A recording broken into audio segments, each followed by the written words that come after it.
ஹல்லேலூயா.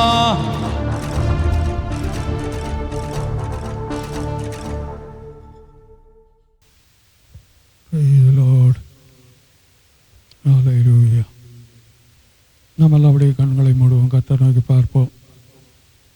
இந்த நாளில் கூட கர்த்தருடைய கரம் நம்மோடு இருந்து தொடர்ந்து நம்மை நடத்தும்படியாய் இந்த புதிய மாதத்துடைய 7ஆம் தேதியிலே கடந்து வந்திருக்கிறோம். 6வது மாதம் 7ஆம் தேதி. 6 என்றால் மனிதர்கள், 7 என்றால் பரிபூர்ணம். அந்த பரிபூர்ண ஆசீர்வாதத்தை நமக்கண்டவர் வைத்திருக்கிறார் அப்படிங்கிற நிச்சயத்தோடு கூட கர்த்தர் நம்மோடு நடக்கக்கூடியவர், நம்முடைய சிந்தைகளை அறிந்தவர், நம்முடைய தேவைகளை அறிந்தவர், அதற்கு ஏற்றாற்போடு நம்மை நடத்துவார் நிச்சயத்தோடு ஸ்தோத்தரிப்போம். வர வேண்டிய ஒவ்வொரு கர்த்தருடைய பிள்ளைகளையும் வேகத்திலே அழைத்து கொண்டு வரும்படியாய், அவருடைய பயணத்திலே கர்த்தருடைய கரம் இருக்கும்படியாய் ஸ்தோத்தரிப்போம். எங்களை நேசிக்கிறதான் நல்ல பிதாவே, இந்த நாளுக்காய் நன்றியோடு கூட ஸ்தோத்தரிக்கிறோம். இந்த நாளிலும் கூட வர வேண்டியதான ஒவ்வொரு கர்த்தருடைய பிள்ளைகளையும் நீங்கள் அழைத்து கொண்டு வாங்க. வந்திருக்கிற எங்களோடு கூட நீங்கள் பேசுங்க ராஜா.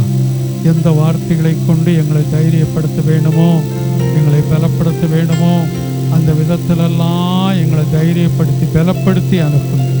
உங்களுடைய கருத்தில் ஒப்பு கொடுக்கிறோம். இந்த ஆராதனையிலே உங்களுடைய கிருபையும் இறங்கி வருவதாக. இந்த சபையை சுற்றிலும் உங்களுடைய தூதர்களை அனுப்புங்க. இயற்கை சூழ்நிலைகள் எல்லாம் எங்களுக்கு சாதகமாக இருப்பதாக ராஜா. அந்த நாளில் நீங்கள் மகிமைப்படுங்க. இயேசுவின் நாமத்தில் பிதாவே, ஆமென். எல்லாம் அப்படியே உட்காருவோம்.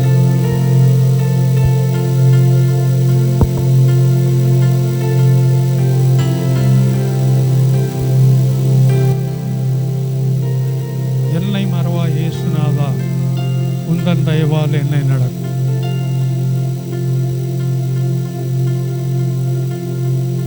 என்னை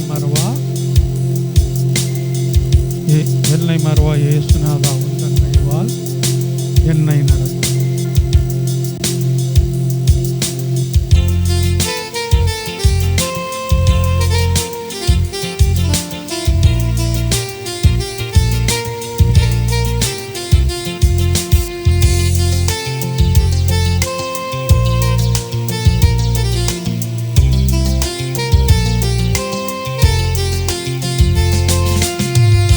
என்னை மறவா இயேசுநாதா, உந்தன் தயவால் என்னை நடத்தும். என்னை மறவா இயேசுநாதா, உந்தன் தயவா என்னை நடத்தும். வல்ல ஜீவ வாக்கு தத்தங்கள் வரைந்தனக்காய் ஈந்ததாலே ஸ்தோத்திரோ. வல்ல ஜீவ வாக்கு தத்தங்கள் வரைந்தனக்காய் ஈந்ததாலே ஸ்தோத்திரோ. ஆபத்திலே யாரும் துணையே, பாதைக்கு நல்ல தீபமிலே. ஆபத்திலே யாரும் துணையே, பாதைக்கு நல்ல தீபமிலே. என்னை மறவா இயேசுநாதா, உந்தன் தயவால் என்னை நடத்தும். என்னை மறவா இயேசுநாதா, உந்தன் தயவா என்னை நடத்தும். பயப்படாதே, வலக்கரத்தாலே உன்னை பாதுகாப்பேன் என்றவர். என வலக்கரம் என்று குறிப்பிட்டு சொல்லுகிறார். அது வலது கரத்தினால நம்மை பாதுகாக்கக்கூடியவர். அதோடு மாத்திரமல்ல, அவர் நம்மீது வைத்த பாசத்தினால் ஒருவரும் அவரை விட்டு நம்ம பிரிக்க முடியாது. அதை விசுவாசிப்போம்.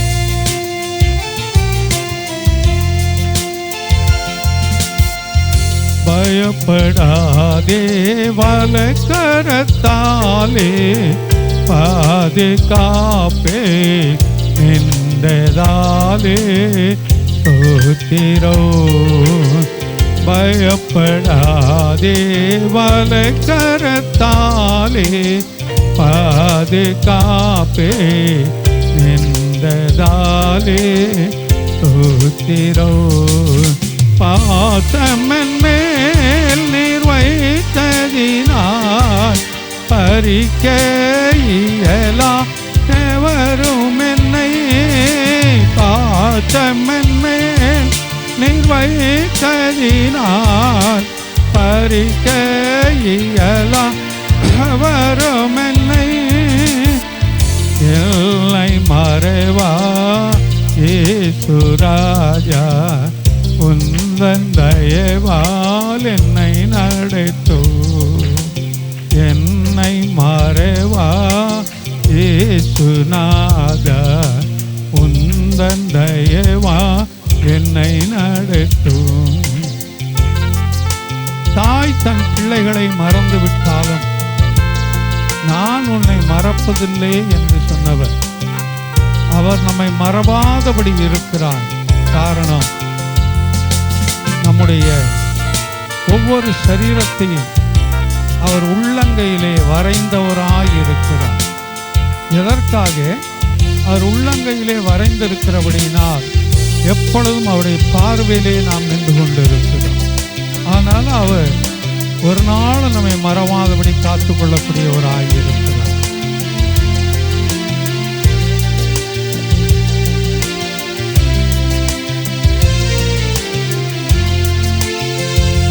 தாய் தன் சேயை மறந்து விட்டாலோ மறவேனுள்ளே என்றதாலே ஸ்தோத்திரோ. தாய் தன் சேயை மறந்து விட்டாலோ மறவேனுள்ளே என்றதாலே ஸ்தோத்திரோ. வரைந்திரண்டோவும் உள்ளம் கையில் வல்லவாயந்த நூரை விடமே. வரைந்திரண்டோவும் உள்ளம் கையில் வல்லவாயந்த புகலிடமே. எல்லை மறைவா இயேசுநாதா உந்தன் தயவா என்னை நடத்தும். எல்லை மறைவா இயேசுநாதா உந்தன் தயவா என்னை நடத்தும். திக்கற்றோராய் கைவிடேன். அதான் நீ கலங்கி போறதற்கும் உன்னை வெறுத்து விடுறதுக்கு நான் கைவிட மாட்டேனே அப்படின்னு சொல்றார். ஏன்னா அவர் அறியாதபடி நம்முடைய வாழ்க்கையில் ஒன்று நடக்காது. இன்னும் சொல்ல வேண்டும் என்றால் அவர் அறியாதபடி நம்ம தலையில் இருக்கிற ஒரு மயிர் கூட கீழே விழாதாம். அப்படிதான் வேதம் சொல்லுது. ஆனால் அதை நம்ம விசுவாசிப்போம். அவர் அறியாதபடி நம்முடைய வாழ்க்கையில் ஒன்றும் நடக்காது என்ற நம்பிக்கையோடு கூட நம்ம கடந்து போவோம்.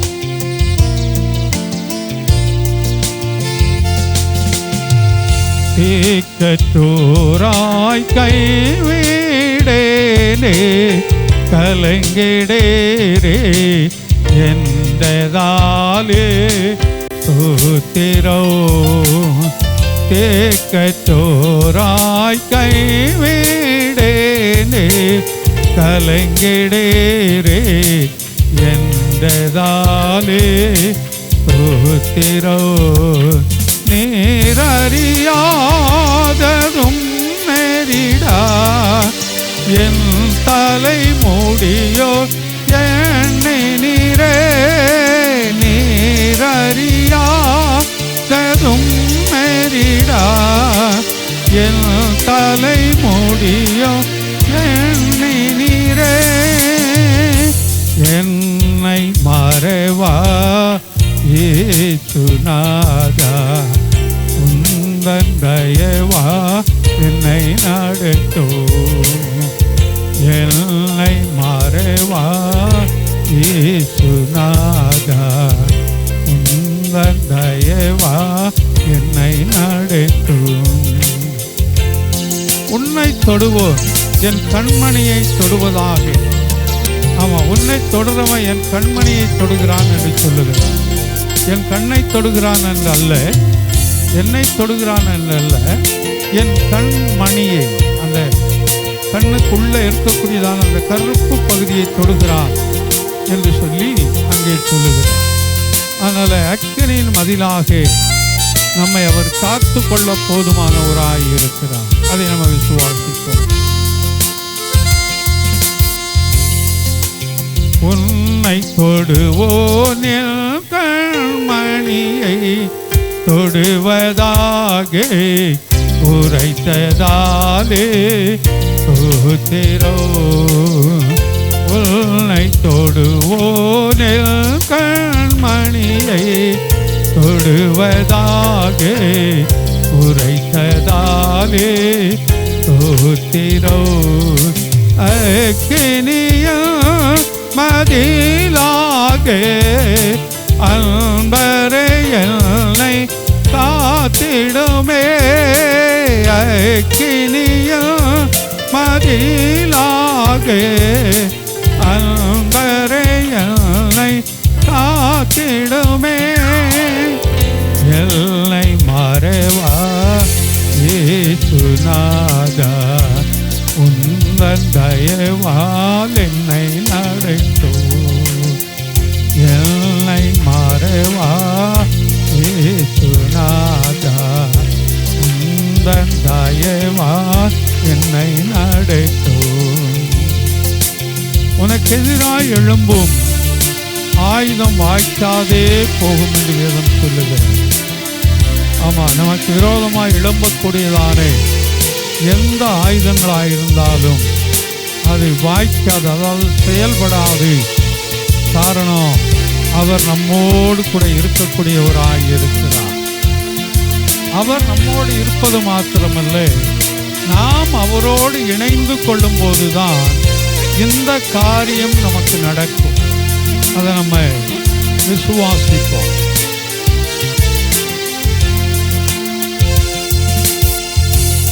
உனக்கு எதிராய் எழும்பும் ஆயுதோ வாய்த்திடாதே என்றதாலே தோத்திரோ.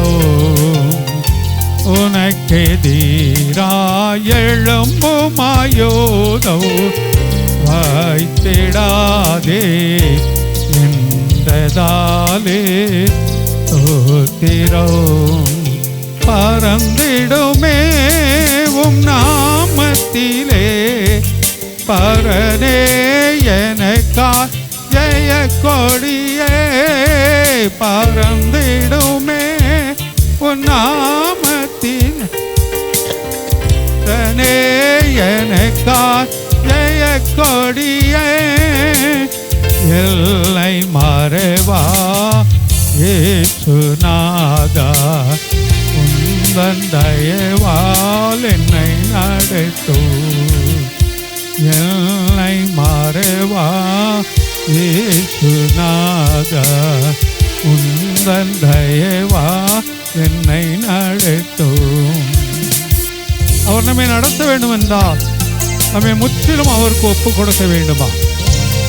நம்முடைய ஆவி ஆத்மா சரீரத்தை அவருக்கென்று அர்ப்பணிக்கும் போது நம்முடைய வாழ்க்கையை அவர் முற்றிலும் பொறுப்படுத்திக் கொள்ளக்கூடியவராய் இருக்கிறார். அவருடைய வருகையிலே நம்மை சேர்க்கும்படி அவர் இறங்கி வரக்கூடிய, நீ தனியாக ஜெபிக்கலாம், மணிக்கணக்கில் ஜெபிக்கலாம், நீ நிறைய வேதங்களை வாசிக்கலாம், ஒழுங்கா சபைக்கு கடந்து வரலாம், ஒழுங்கா தசமபாகம் கொடுக்கலாம், ஒழுங்கா காணிக்க கொடுக்கலாம், இதெல்லாம் அப்பாற்பட்டது. ஆனால் நேரடியாய் கர்த்தருக்கும் உனக்கும் உள்ள உறவு என்ன? தேவனோடு நீ எந்த அளவுக்கு உறவு வைத்திருக்கிறாய்ங்கிற வைத்துதான் அவர் உன்னை பரிசுத்தப்படுத்துகிறார். அவர் உன்னை கர்த்தர் அவருக்கு நேராய் உன்னை திருப்பி வருகையிலே சேர்த்து கொள்ள அவர் ஆயத்தமுள்ளவராய் இருக்கிறார். அதை விசுவாசிப்போம்.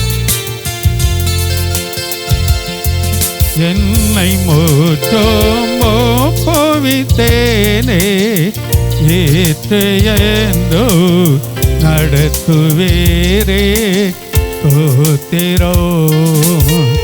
என்னை முற்றும் ஒப்புவித்தேனே, ஏற்று என்று நடத்துவீரே ஸ்தோத்திரம்.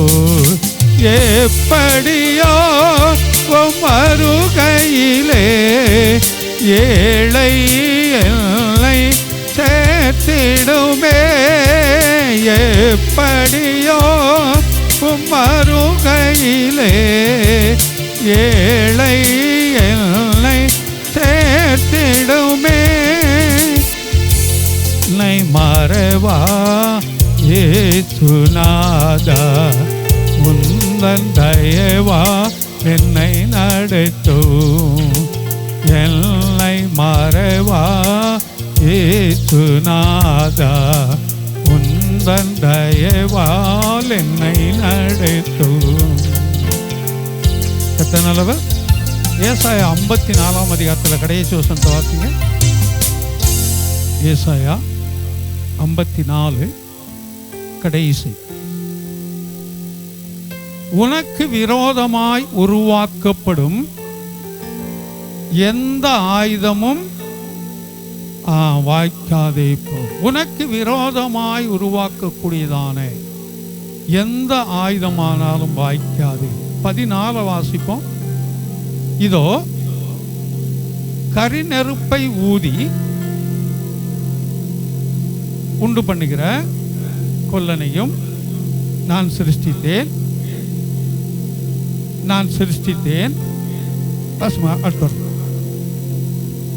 உனக்கு விரோதமாய் உருவாக்கப்படும் இல்ல 14 சொன்ன 14 நான் சொன்னது. நீதியினால் ஸ்திரப்பட்டிருப்பாய்,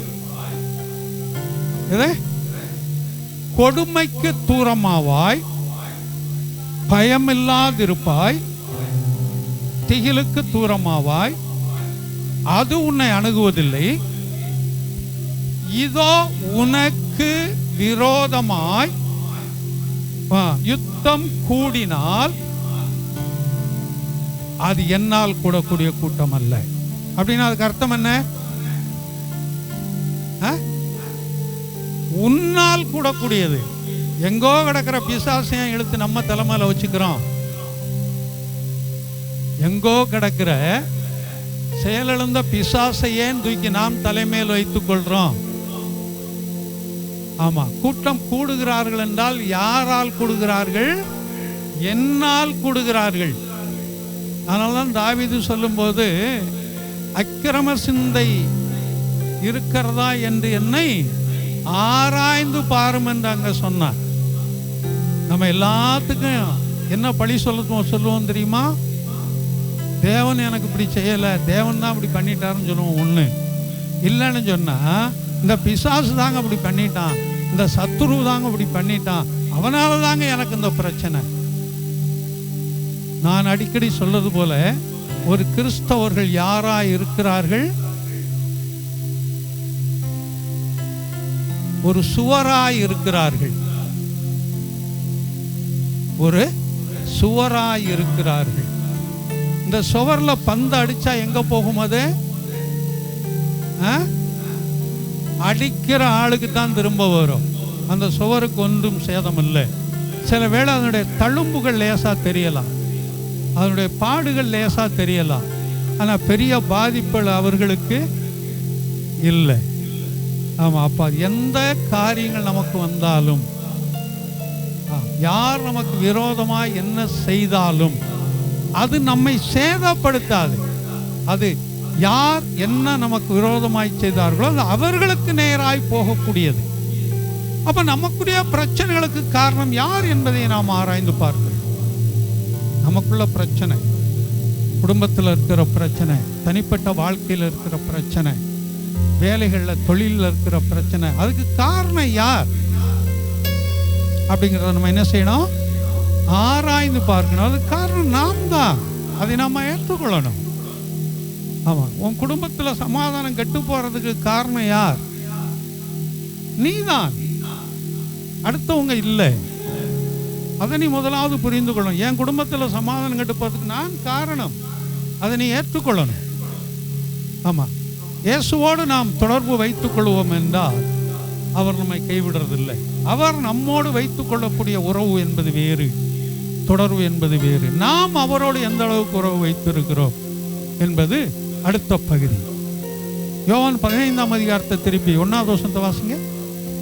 யோவான் 15:1 வாசிமா. நானே மெய்யான திராட்சை செடி, என் பிதா திராட்சை தோட்டக்காரர். அடுத்த வசனத்துல, என்னில் கனி கொடாது இருக்கிற கொடி எதுவோ அதை அவர் அறுத்து போடுகிறார். கனி கொடுக்கிற கொடி எதுவோ அதிக கனிகளை கொடுக்கும்படி அதை சுத்தம் பண்ணுகிறார். 2 காரியங்கள் நடக்குது. ஒன்று வெட்டி போடுறாரு, ஒன்று சுத்தப்படுத்துறாரு. சரி, அடுத்தது வாசிப்போம். நான் உங்களுக்கு சொன்ன உபதேசத்தினாலே சுத்தமாயிருக்கிறீர்கள். அடுத்த வசனம், என்னில் நிலைத்திருங்கள். அதான் முக்கியம். நான் முதல்ல சொன்னது போல நிறைய வேதங்களை வாசிக்கலாம், மணிக்கணக்கில் ஜெபம் பண்ணலாம், நிறைய ஊழியங்களை செய்யலாம். நீ தசோபாகம் காணிக்க ஒழுங்கா கொடுக்கலாம், ஒழுங்கா ஆராதனைகளுக்கு வரலாம். இதெல்லாம் ஒரு பங்கு, இதெல்லாம் ஒரு பங்கு. பிசாசானு செய்யக்கூடிய காரியம் என்ன? இதெல்லாம் நீ செய். மணிக்கணக்கில் வேதத்தை வாசி, மணிக்கணக்கில் ஜெபம் பண்ணு, ஒழுங்கா சபைக்கு போயிரு, ஒழுங்கா தசோபாகம் காணிக்க கொடுத்துரு, நீ ஊழியம் செய், இதெல்லாம் செய். ஆனா உன் இருதயத்தை மட்டும் ஏண்ட கொடுத்து, உன் இருதயத்தை மாத்திரம் ஏண்ட கொடுத்து நான் சொல்ற மாதிரி செய். அவ்வளவுதான். இது யார் செய்யக்கூடிய கிரிய? பிசாசானவன் செய்யக்கூடிய ஒரு தந்திரமான செயல். அதனாலதான் இந்த வசனத்துல சொல்லும்போது அவர் என்ன சொல்றாரு?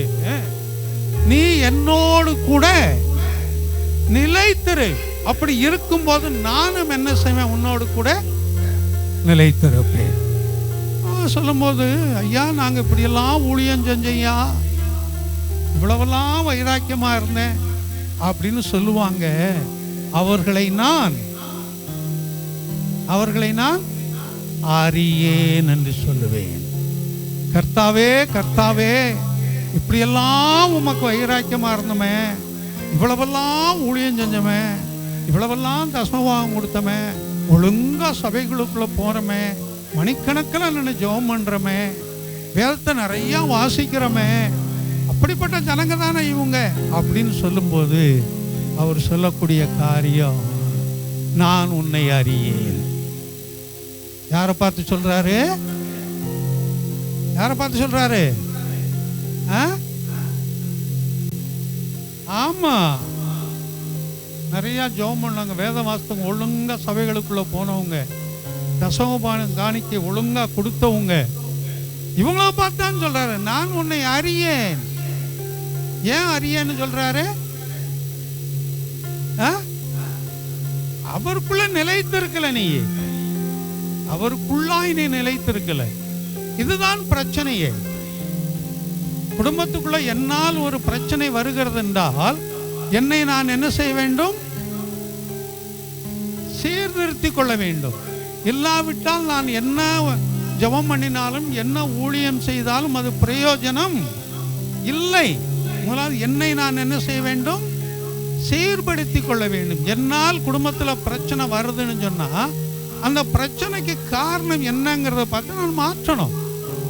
அதான் ஒழுங்கு. அது இல்லாதபடி நான் ஊழியம் செய்ய போறேன்னு சொல்லி குடும்பத்துக்குள்ள பிரச்சனை வளர்த்து வைத்து கொண்டு இருப்பேன் என்றால் அந்த குடும்பம் ஆசீர்வாதத்துக்குள்ளாய் கடந்து போகாது. என் நிமித்தம் அந்த குடும்பம் ஆசீர்வாதத்தை இழந்து போகிறது. எல்லா காரியமும் இதுதான். ஆவிக்குரிய காரியத்தில் நீ குடும்பத்தை பார்க்காதபடி நான் இந்த காரியத்தை செய்து கொண்டு இருக்கிறேன் யார் சொல்லுகிறாயோ அது நீ உன்னை ஏமாற்றிக் கொள்ளக்கூடிய காரியம். உனக்கு நீ ஒரு வீழ்ச்சியை ஏற்படுத்தி கொள்ளக்கூடிய காரியம். உன்னுடைய குடும்பத்தை பார்க்க வேண்டும். அடுத்ததான் நீ உன்னுடைய ஆவிக்குரிய காரியங்களை நீ என்ன செய்ய வேண்டும்? பார்க்க வேண்டும். அதில் நீ ஜாக்கிரதை, எச்சரிக்கையாயிரு. ஏனால் வஞ்சிக்கிற பிசாசானவன் உன்னை வஞ்சிப்பதற்கு இப்படிப்பட்ட கிரியை செய்து கொண்டிருக்கிறான். ஏன்னா கூடுமானவரை பிசாசாவன் யாரை வஞ்சிப்பானா? தெரிந்து கொள்ளப்பட்டவர்களே வஞ்சிப்பான், மற்றவர்களே வஞ்சிக்க மாட்டான். ஆனால் அந்த காரியங்களில் ஜாக்கிரதையாக இருப்போம். உனக்கு எதிராய் எழும்பும் ஆயுதோ வாய்த்திடாதே என்றதாலே தோத்திரோ. உனக்கு எதிராய் எழும்பும் ஆயுதோ வாய்த்திடாதே என்றதாலே தோத்திரோ.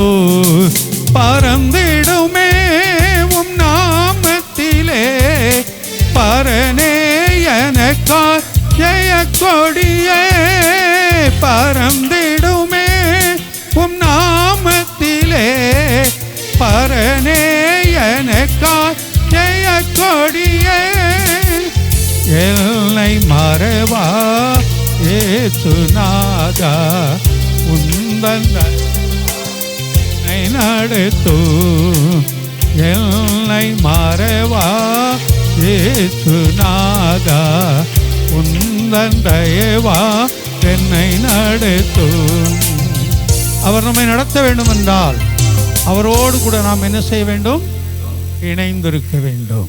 நீங்கள் வீட்டில் போய் இந்த யோவான் 15ஆம் அதிகாரத்தை முழுவதும் நீங்கள் வாஸ்து பாருங்கள். வாஸ்து பார்க்கறதுன்னு சொன்னால் எப்படி வாஸ்து பார்க்கணும்? ஒவ்வொரு வசனங்களையும் நிறுத்தி நிதானமாய் வாசிக்க வேண்டும். அதை 10 முறை வாசிச்சுட்டு எனக்கு ஓடுறது இல்லை. அந்த ஒவ்வொரு வார்த்தைகளையும் நிறுத்தி நிதானமாய் வாசிப்பீர்கள் என்றால், யார் திராட்சை தோட்டக்காரர், யார் திராட்சை செடி, அந்த திராட்சை செடிக்கும் அந்த திராட்சை கொடிக்கும் உள்ள உறவு என்ன, திராட்சை செடி எது, திராட்சை கொடி எது, திராட்சை செடிக்கும் திராட்சை கொடிக்கும் உள்ள உறவு என்ன என்பதை குறித்து அந்த சொல்லியிருக்கோம். தோட்டக்காரன் பிதாவாய் இருக்கிறார், திராட்சை செடி இயேசுவானவராய் இருக்கிறார், திராட்சை கொடி நாமாய் இருக்கிறோம். மறந்துடும். இதுக்கு ஒப்பா நிறைய நீங்கள் அந்த அதிகாரம் முழுவதும் நீங்கள் வாசித்து போகலாம். நீங்கள் வீட்டில் போய் இதை வாசித்து கொள்ளுங்க. இன்னொரு பகுதி, இன்னொரு பாடலை பாடுவோம். அவரந்தன் சங்கீதமானவர் பலமுள்ள கோட்டையுமா. அவர் நமக்கு பலமான ஒரு கோட்டையாய் இருக்கிறார், நமக்கு பாதுகாப்பு கொடுக்கக்கூடியவராய் இருக்கிறார். ஆமாம், அவர் ஜீவனுக்கெல்லாம் அதிபதியாய் இருந்து நம்முடைய ஜீவ காலம் எல்லாம் நம்மை நடத்தக்கூடியவராய் இருக்கிறதுனால அவரை நாம் வாழ்த்த வேண்டும்.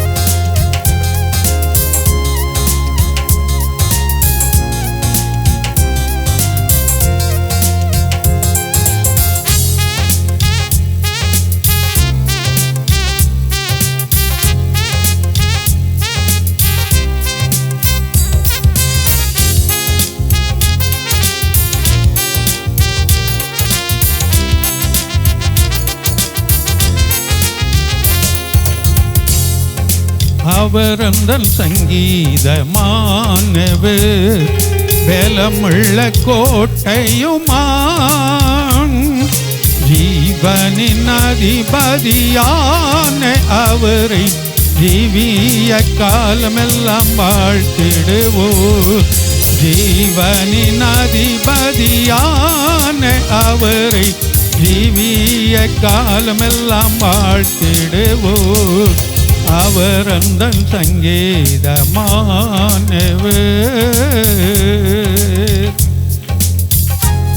துதிகளின் மத்தியிலே அவர் வாசம் செய்யக்கூடியவர். நான் அடிக்கடி சொல்றது போல தேவனானவர் ஒரு காரியத்தில் சுயமுடையவராய் இருக்கிறார். என்னுடைய துதியை நான் வேறு ஒருவருக்கும் கொடுக்க மாட்டேன். துதி கன மகிமை எல்லாம் எனக்கு ஒருவருக்கே என்று அதில் சுயமுடையவராய் இருக்கிறார். அதனால எந்த சூழ்நிலையிலெல்லாம் அவரை நோக்கி நம்ம துதிகளை ஏறெடுக்கிறோமோ அந்த நேரத்தில் நம்முடைய குறைகளை எல்லாம் கேட்டு அதுக்கு அவர் பதில் கொடுக்கக்கூடியவராய் இருக்கிறார், நம்மை தைரியப்படுத்தக்கூடியவராய் இருக்கிறார். அதை விசுவாசிப்போம். துதிகளின் மத்தியில் வாசம் செய்யோ தூதர்கணங்கள் போற்றும் தேவன் அவரே. துதிகளின் மத்தியில் வாசம் செய்யோ தூதர்கணங்கள் போற்றும் தேவன் அவரே. வேண்டிடும் பக்தர்களின் குறைகள் கேட்கோ வேண்டிடும் பக்தர்கள் குறைகள் கேட்கோ. திக்கற்ற பிள்ளைகளின் தேவன் அவரே. திக்கற்ற பிள்ளைகளின் தேவன் அவரே. அவருந்தன் சங்கி மாணவர் பலமுள்ள கூட்டையுமாம். ஜீவனின் அதிபதியான அவரே. ஜீவிய காலமெல்லாம் வாழ்த்திடுவோம். ஜீவனின் அதிபதியான அவரே. ஜீவிய காலமெல்லாம் வாழ்த்திடுவோம். அவர் அந்தன் தங்கி மாணவர்.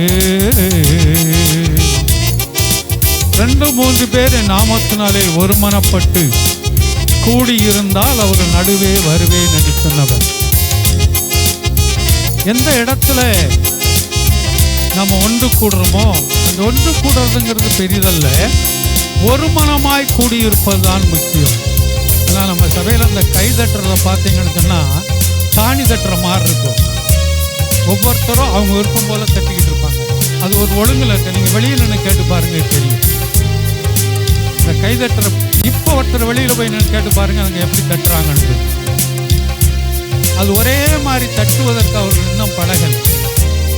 ஏதோ தட்டணும் கை, அவ்வளோதான். ஏதோ கையை தட்டணும், சத்த வெளியே வரணும், அவ்வளோதான். பாடுறதும் அதுதான். நான் பரமெல்லாம் சொல்லியிருக்கேன், முன்னாடி நின்று பாடுறவங்களோடு சேர்ந்து பாடுங்கள், நீ ஓட வேண்டாம். முன்னாடி நிற்கிறவங்க எப்படி பாடுறாங்களோ அதோட சேர்ந்து பாடுங்கன்னு சொல்லி பல முறை நான் சொல்லியிருக்கேன். ஏன்னா நம்ம பாடுறது வெளியில் கேட்கக்கூடிய சத்தங்கள், நல்ல கவனமாகிருக்கு. 2-3 பேர் அந்த நாமத்தினால் இருதயம் ஒருமித்தால் அவர் நடுவில். 2-3 பேர் அந்த நாமத்தினால் இருதயம் ஒருமித்தால் அவர் நடுவில். இருப்பேனென்றவர் நமது தேவன்.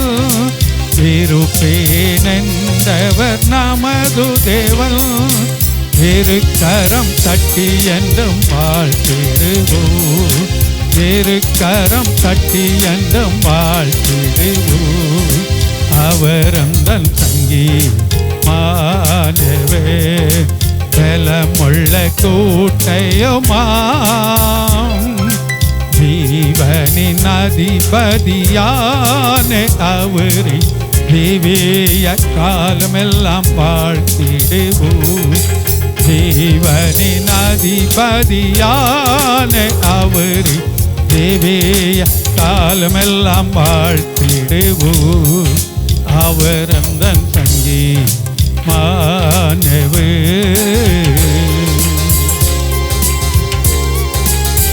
வானவர் கிறிஸ்தேசு நாமமதை வாழ்நாள் முழுவதும் வாழ்த்திடுவோம். நம்ம உலகத்தில் வாழும் வரைக்கும் அவரை நாம் வாழ்த்தி மகிமைப்படுத்துவோம். காரணம் என்ன? நாம் மரித்து போன பின்னாடி அவரை நாம் துதிக்க முடியாது. மரித்தவர்களும் மௌனத்தில் இறங்குகிறவர்களும் தேவனை துதியார்கள் என்று வேதம் சொல்லுகிறது. உயிரோடு இருக்கும் நாம் அவரை துதிக்க வேண்டுமா? குழியில் இறங்கும் என் இரத்தத்தினால் லாபம் என்ன? உம்மை துதிக்க முடியாதே. ஜீவனோடு இருக்கும் போதே உம்மை துதிக்கிறேன் என்று வேதம் நமக்கு கற்றுக் கொடுக்கிறது. ஆனால் வானத்தில் இருக்கக்கூடியதானே, அதோடு நம்முடைய உள்ளத்திற்குள்ளாய் வாசம் பண்ணக்கூடியதானே கிறிஸ்து இயேசுவை நாம் ஜீவனோடு இருக்கக்கூடியதானே இந்த நாட்கள் முழுவதும் துதித்து மகிமைப்படுத்தி கடந்து போக வேண்டுமா? அப்படி என்றால் அவர் நம்மோடு இணைந்து கொள்வார். வானவர் கிறிஸ்தேசு நாமமதை வாழ்நாள் முழுவதும் வாழ்த்திடுவோம். வானவர் கிறிஸ்தேசு நாமமதை வாழ்நாள் முழுவதும் வாழ்த்திடுவோம். வருகையில் அவரோடு இணைந்து என்றோ, வருகையில் அவரோடு இணைந்து என்றோ வாழ்த்துவோம், போற்றிடுவோம், வணங்குவோம், வாழ்த்துவோம், போற்றிடுவோம். அவர் அந்தன் சங்கி மாதவே பலமுள்ள கூட்டையுமா,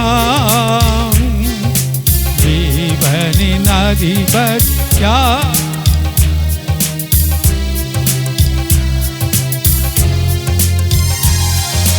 ஜீவனின் அதிபதியான அவரை ஜீவிய காலமெல்லாம் வாழ்த்திடுவோம். அவர் அந்தன் சங்கி மானவே. கர்த்தர் அப்படி எல்லாம் முழங்கால் படிக்கிடுவோம். நேசரே, உன் திருப்பாதம் அமர்ந்த நிம்மதி நிம்மதியே. நமக்கு குடும்பத்தில் இருக்கிற பிரச்சனைகள், வேலையில் இருக்கிற பிரச்சனைகள், ஊழியத்தில் இருக்கிற பிரச்சனைகள், நம்ம சரீரத்தில் இருக்கிற பிரச்சனை எதுவா வேண்டுமானாலும் இருக்கலாம், எல்லாத்தையும் மறந்துடு. உன்னுடைய அந்த இருதயம் வெறுமையான இருதயமாக இருக்கட்டும். வெறும் பாத்திரத்தை கொண்டு வரும்போது அவர் நிரப்பி அனுப்பக்கூடியவராய் இருக்கிறார். அதை நிரம்பி இருக்கும்போது வேற ஒன்றை வைத்து நிரப்ப முடியாது. இந்த நேரத்தில் நம்முடைய இருதயத்தை வெறுமையாக்குவோம், நம்முடைய உள்ளத்தை வெறுமையாக்குவோம். நம்முடைய செருப்புகளை எல்லாம், செப்பல்கள் எல்லாம் வெளியில் கழட்டி போட்டிருக்கிறோம்.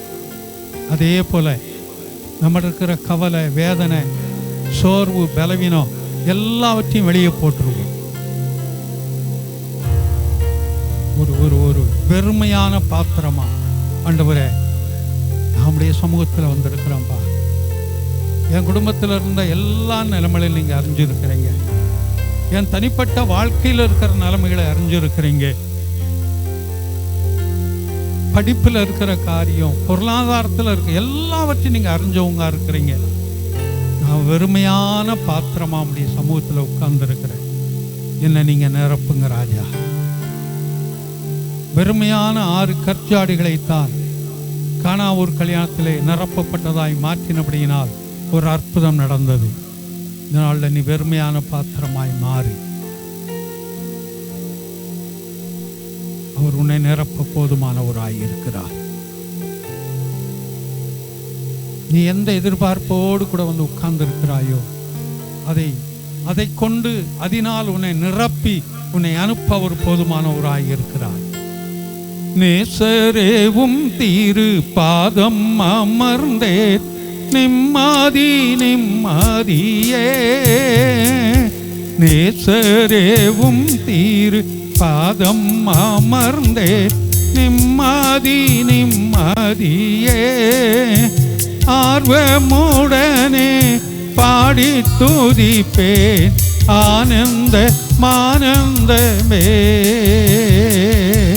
ஆர்வமுடனே பாடி துதிப்பேன் ஆனந்த நந்தமே.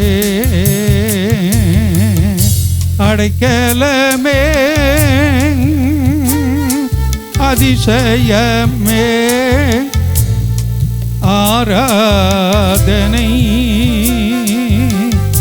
ஆராதனை. அடைக்கலமே அதிசயமே ஆராதனை ஆராதனை.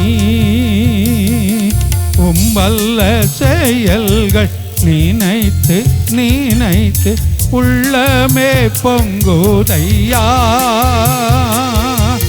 உம்பல்ல செயல்கள் நினைத்து நினைத்து உள்ளமே பொங்குதையா. நல்லவரே நன்மை செய்பவரே நன்றி நன்றி ஐயா. நல்லவரே நன்மை செய்தவரே நன்றி நன்றி ஐயா நல்லவரே வல்லவரே ஆராதனை ஆராதனை நல்லவரே வல்லவரே ஆராதனை ஆராதனை. அவர் நல்லவராய் இருக்கிறார், அவர் வல்லவராய் இருக்கிறார். அவர் ஒருவருக்கே ஆராதனை. ஆராதனை என்றால் என்ன? பாடல்களை பாடிக்கொண்டே போவதல்ல, அவரை துதித்துக் கொண்டே போவதல்ல, அவரை நோக்கி ஜெபித்துக் கொண்டே போவதல்ல. இதெல்லாம் ஆராதனையுடைய ஒரு பகுதிகள். ஆராதனை என்பது நாம் அடிக்கடி வாசிக்கிறது போல, ரோமர் 12:1 வாசிக்கிறது போல, நம்முடைய ஆவி ஆத்ம சரீரத்தை முற்றிலும் அவருக்கென்று அர்ப்பணிப்பதுதான் புத்தி உள்ள ஆராதனை என்று சொல்லுகிறது. பாடுவது ஆராதனையுடைய ஒரு பகுதி, கர்த்தரை துதிப்பது ஆராதனையில் உள்ள ஒரு பகுதி, ஜெபிப்பது ஆராதனையில் உள்ள ஒரு பகுதி. இது துதி ஆராதனை.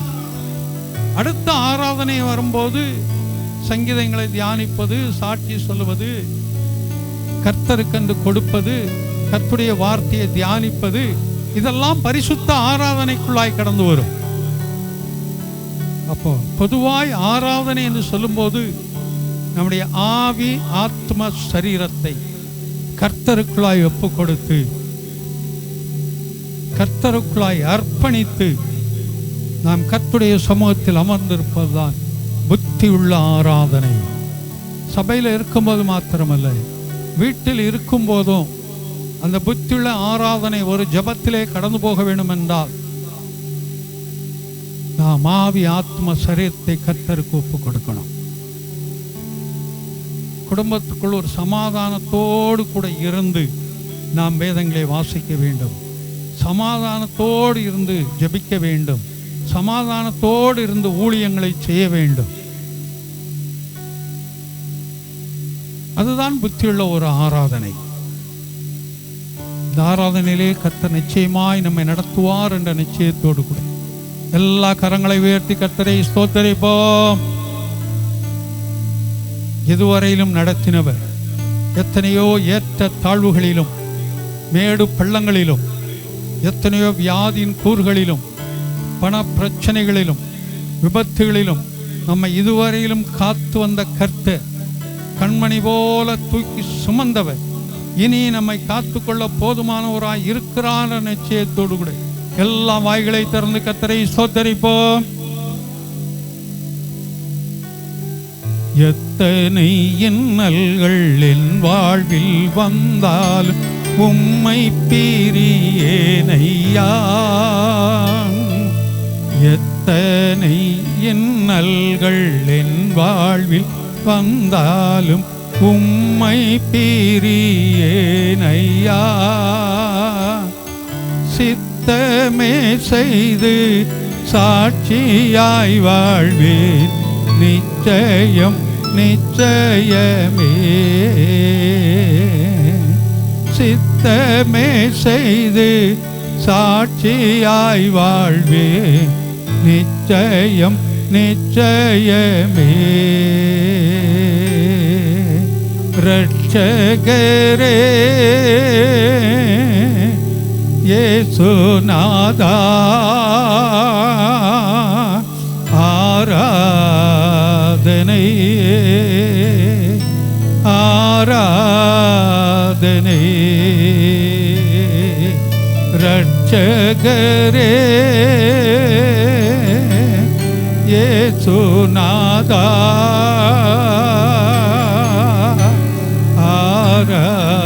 ஆராதனை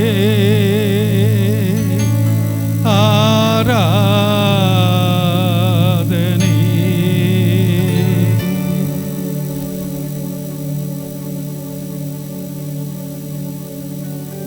நம்முடைய தேவன் நம்ம ஒரு நாளும் கைவிடுறது.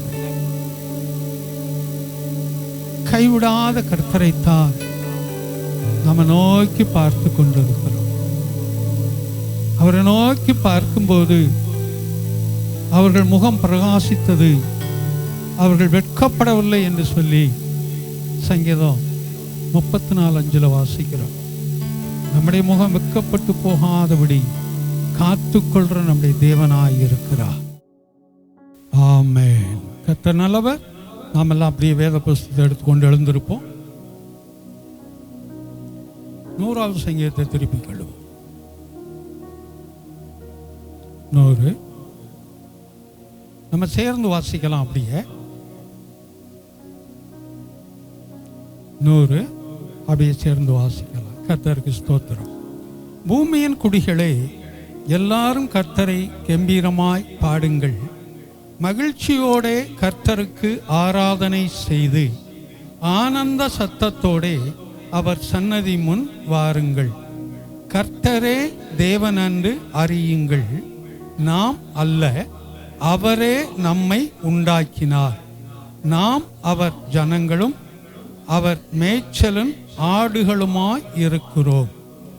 அவர் வாசல்களில் துதியோடும் அவர் பிரகாரங்களில் புகழ்ச்சியோடும் பிரவேசித்து அவரை துதித்து அவருடைய நாமத்தை ஸ்தோத்தரியுங்கள். கர்த்தர் நல்லவர், அவருடைய கிருபை என்றென்றைக்கும், அவருடைய உண்மை தலைமுறை தலைமுறைக்கும் உள்ளது. நாமெல்லாம் அப்படியே உட்காருவோம். கர்த்தர் நல்லவர்.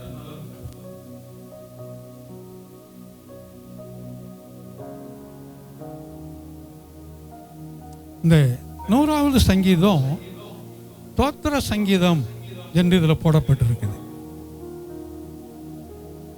ஆமாம், கர்த்தருக்கு துதியும் ஸ்தோத்திரமும் செலுத்தக்கூடியதான ஒரு சங்கீதம். ஏன்னா துதிக்கு அவர்தான் பாத்திரர் அப்படின்னு சொல்லி நம்ம வாசிக்கிறோம். அதனால இதில் யார் துதிக்கணும், எப்படி துதிக்கணும்னு சொல்லி நம்ம பார்க்கலாம். 1வது வசனத்தை வாசிப்போம். பூமியின் குடிகளே, எல்லாரும் கர்த்தரை கம்பீரமாய் பாடுங்கள். அதாவது ஒரு மன மகிழ்ச்சியோடு கூட, ஒரு சந்தோஷத்தோடு கூட பாடுங்கள் என்று அங்கே சொல்லியிருக்கு. பூமியின் குடிகள், பூமியில் வாழக்கூடியவர்கள் எல்லாம். அப்படி என்றால் யாரெல்லாம் அவரை வணங்குகிறார்களோ, அவரை துதிக்கிறார்களோ, அவருடைய பிள்ளைகளாய் இருக்கிறார்களோ, அவர்கள் எல்லாம் அவரை என்ன செய்ய வேண்டுமா? கம்பீரமாய் பாட வேண்டும். அதாங்க சொல்லியிருக்குது. அடுத்த வசனத்தில் மகிழ்ச்சியோடே, ஆமா மகிழ்ச்சியோடே, மகிழ்ச்சியோடு அப்படின்னு சொல்லலை, மகிழ்ச்சியோட. எப்பவுமே நான் அடிக்கடி சொல்ற போல சில வார்த்தைகளில் அந்த தமிழில் அந்த இழுப்புகள் வரும் என்றால் அதற்கு முக்கியத்துவம் கொடுக்கப்பட்டிருக்குன்னு அர்த்தம். அதை புரிந்து கொள்ளணும் நம்ம. ஆமாம், மகிழ்ச்சியாய் கர்த்தருக்கு ஆராதனை செய்யுங்கள்னு சொல்லலை, மகிழ்ச்சியோடே. அப்போ எப்படி இருக்கிறாங்கிறது பெரிதல்ல, எப்படி வந்தாங்கிறது பெரிதல்ல. ஆனால் உனக்குள்ள என்ன இருக்கட்டும்? மகிழ்ச்சி இருக்கட்டும். அந்த மகிழ்ச்சியோடே. உனக்கு வியாதி இருக்கும், உனக்கு பலவீனங்கள் இருக்கலாம், சோர்வுகள் இருக்கலாம், பலவிதமான நெருக்கங்களும் கஷ்டங்களும் இருக்கலாம். ஆனால் அதன் மத்தியிலையும் மகிழ்ச்சியோடே, அதுதான் அவனுடைய அர்த்தம். மகிழ்ச்சியோடே கர்த்தரை ஆராதனை செய்து. ஆராதனை என்றால் நான் ஜப நேரத்திலே சொல்லிட்டேன், அதுக்குள்ள நான் இப்போ கடந்து வரல. அவருக்கு ஆராதனை செய்து ஆனந்த சத்தத்தோடே அவர் சன்னதி முன் வாருங்கள். அப்போ கர்த்தருடைய சன்னதிக்குள்ளாய் நாம் கடந்து வரும்போது, சபைக்குள்ளாய் நாம் கடந்து வரும்போது எப்படி வர வேண்டுமா? ஆனந்த சத்தத்தோடு கூட. குடும்பத்தில் அந்த பிரச்சனை இருந்தது, இன்னைக்கு நான் வந்திருக்க வேண்டாம், ஏன் வந்தேன் அப்படிங்கிற நிலைமையில இல்லை. ஆனந்த சத்தத்தோடு கர்த்தருடைய சன்னதியில் வந்து உட்காரும்போது ஒரு எதிர்பார்ப்போடு கூட, இந்த நாளில் ஆவியானவர் என்னோடு என்ன பேச போகிறார், பேச போறான்னு கேட்கறதுங்கிறது மாத்திரம் இல்லை. ஆமா, போன வாரம் அந்த கேள்வி ஒன்று கேட்டேன். எத்தனை பேர் கண்டுபிடிச்சிருக்கீங்க? ஒரு வாரம் தான் டைம் கொடுத்தேன். எத்தனை பேர் கண்டுபிடிச்சிருக்கிறீங்க? கண்டுபிடிச்சவங்க எழுதி கொடுத்துருக்கணும்னு சொன்னேன். எழுதி கொடுத்துருக்கணும்னு சொன்னேன். ஆமாம். அப்போ கேட்கிறவர்களாய் மாத்திரம் அல்ல, கேட்கிறவர்களாய் மாத்திரம் அல்ல, அதன்படி இதைத்தான் எழுதி கொடுங்க அப்படின்னு சொன்னேன். சரி இருக்கட்டும், நான் அப்புறம் வாங்கிக்கிறேன், ஒன்றும் பிரச்சனை இல்லை. அதன்படி அப்ப இங்க சபையில கேட்கிறோம். ஆனா எந்த அளவுக்கு அதை நம்ம நடைமுறை வாழ்க்கையில கொண்டு வரோங்கிறதான் கேள்வி. ஆமா, இங்க கேட்கிறோம், சப்பலை மாட்டிட்டு போற மாதிரி பழைய நிலைமையில போய்கிட்டே இருக்கிறோமாங்கிறதான் கேள்வி. இங்க கேட்கிற வரைக்கும் நல்லா ஜோரா தலையாட்டுவோம். இந்த ஓணான் தலையாட்டம் பார்த்துருக்கிறீங்களா? ஏன்னா ஏன் ஓணம் வந்துருச்சுன்னா, அந்த ஏன் நோட்டில் அந்த ஓணம் படம் போட்டிருக்குது. அதை பார்த்த உடனே அது ஓணம் தானே, அதுக்கு பேரு தெரியாதா? பார்த்துருக்கீங்களா? அதெல்லாம் செடி கொடியை பார்த்தா தானே அதில் இருக்கும். உங்களுக்கு தெரியுமா ஓணம்? எங்கே பார்த்துருக்குறீங்க? மரத்தில் ஓணாஞ்செடினே ஒன்று இருக்குது இல்லை? அது என்ன செய்யும்? எப்படி உட்காந்துருக்கும் பார்த்துருக்குறீங்களா? ஆளை பார்த்தோன்னா தலையை ஆட்டும். உட்காந்துருக்கோம், ஆளை பார்த்தோன்னா தலையை மட்டும் ஆட்டும். நாங்களும் சின்ன வயசில் பார்த்துருக்கோம். சுருக்கு கனி வச்செல்லாம் பிடிச்சிருக்கிறோம், அது வேற. ஆமாம், பரிச்செழுத போகும்போது ஆட்டு என்ன கேட்டு போகிறதுங்கிறதெல்லாம். சரி, அதெல்லாம் உங்களுக்கு வேண்டாம். அப்போது இந்த ஓணான் ஓணான் தலையாட்டுற மாதிரி இங்கே உட்காந்து தலையாட்டுறோம். நல்லா கேட்குற வசனங்களுக்கு நம்ம என்ன செய்கிறோம்? நான் கவுந்துக்கிட்டே இருப்பேன், நான் என் தலையாட்டுறேன், அப்படி தானே? அப்படியெல்லாம் இல்லை, தலையாட்டுறோம். ஆனால் இதை விட்டு போன உடனே அது எப்படி இருக்கு நமக்குள்ள? நம்ம கிரியை செய்தா இல்லை இங்கே கேட்டதோட இங்கே விட்டு போய்கிட்டே இருக்கிறோமா? அதான் கேள்வி. அப்போ கர்த்தருடைய சமூகத்துக்குள்ள நம்ம வரும்போது எதை ஆவியானவர் நமக்கு கொடுக்கிறாரோ அதை நம்முடைய வாழ்க்கைக்கென்று எடுத்துக்கொள்வதற்கு நம்ம பிரயாசப்படும். அதை எடுத்துக்கொள்வதற்கு அதை நம்ம என்ன செய்வோம்? பிரயாசப்படுவோம். அதுதான் நமக்கு ஆசீர்வாதமாக இருக்கும். இங்கே வரும்போது அதான் சொல்லி இருக்குது, அவர் ஆனந்த சத்தத்தோட அவர் சன்னதி முன் வாருங்கள். அடுத்த வசனத்தில் ஆமாம், நிறைய இடங்கள்ல கர்த்தரோ அப்படின்னு போட்டிருக்கோம், சில இடத்துல கர்த்தர் அப்படின்னு போட்டிருக்கோம். இங்க கர்த்தரே தேவன் என்று அறியுங்கள். அப்படி என்றால் வேறு ஒருவரும் அல்ல. உனக்கு கர்த்தர் ஒருவர் தான் தேவன், மற்றவர்களை குறித்து நமக்கு தெரியல. உனக்கு கர்த்தர் ஒருவர் தான் தேவன், அதான் கர்த்தரே தேவன் என்று அறியுங்கள். நாம் அல்ல, அவரே நம்மை உண்டாக்கினார். ஆமா, தெய்வத்தை மனிதன் உருவாக்க முடியாது, உண்டாக்க முடியாது. கல்லுல செதுக்கி எடுக்கிறாங்க, மரத்துல வெட்டி எடுக்கிறாங்க.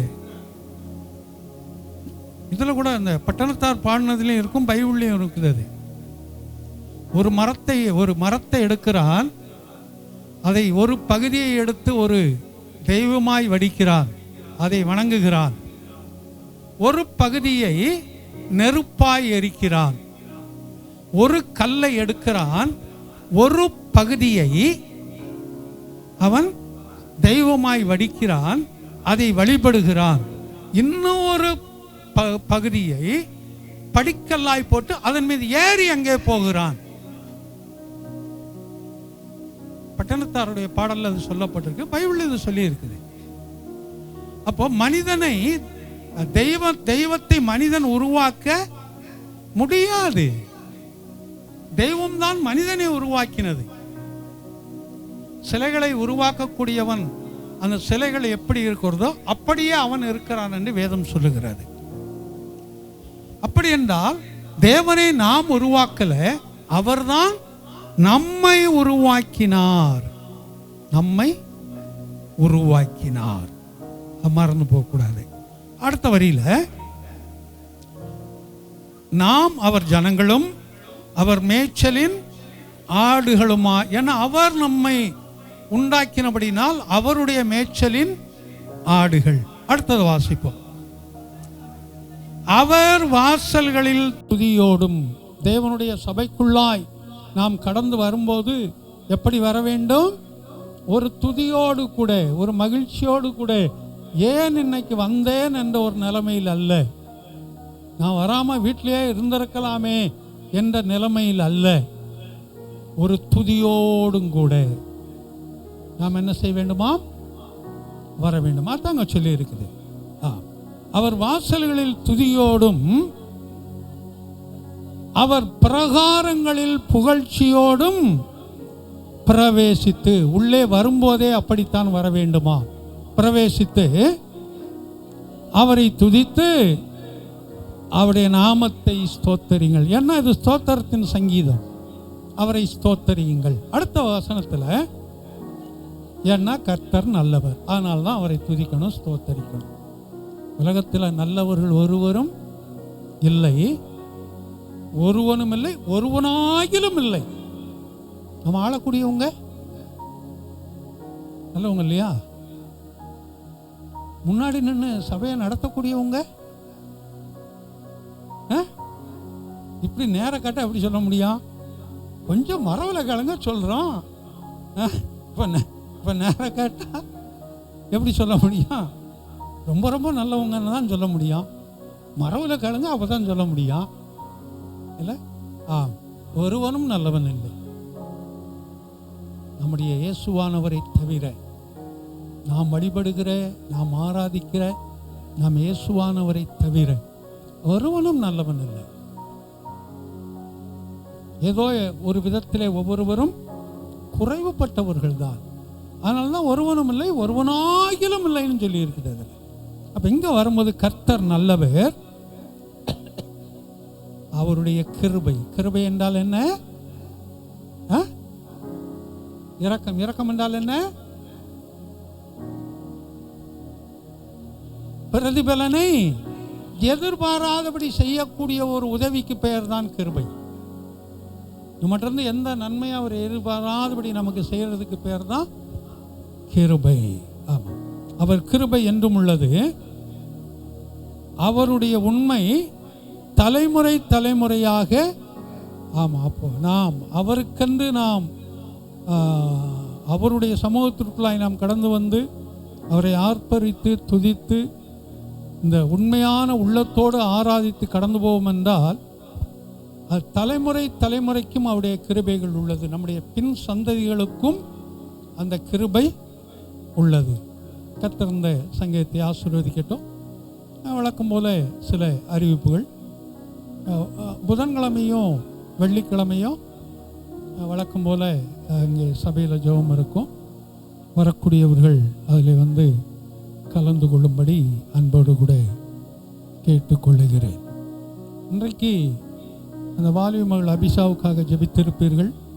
ஜெபிக்காதவர்கள் ஜெபித்துக் கொள்ளுங்கள். அந்த மகளுடைய பிறந்த நாளாக இருக்கிறது. அந்த மகள் பெங்களூர் பட்டணத்தில் இருக்கிறாள். அவருடைய வாலிபத்தை காத்து கொள்ள வேண்டும். அந்த மகளுக்காய் தொடர்ந்து ஜெபித்து கொள்ளுங்கள்.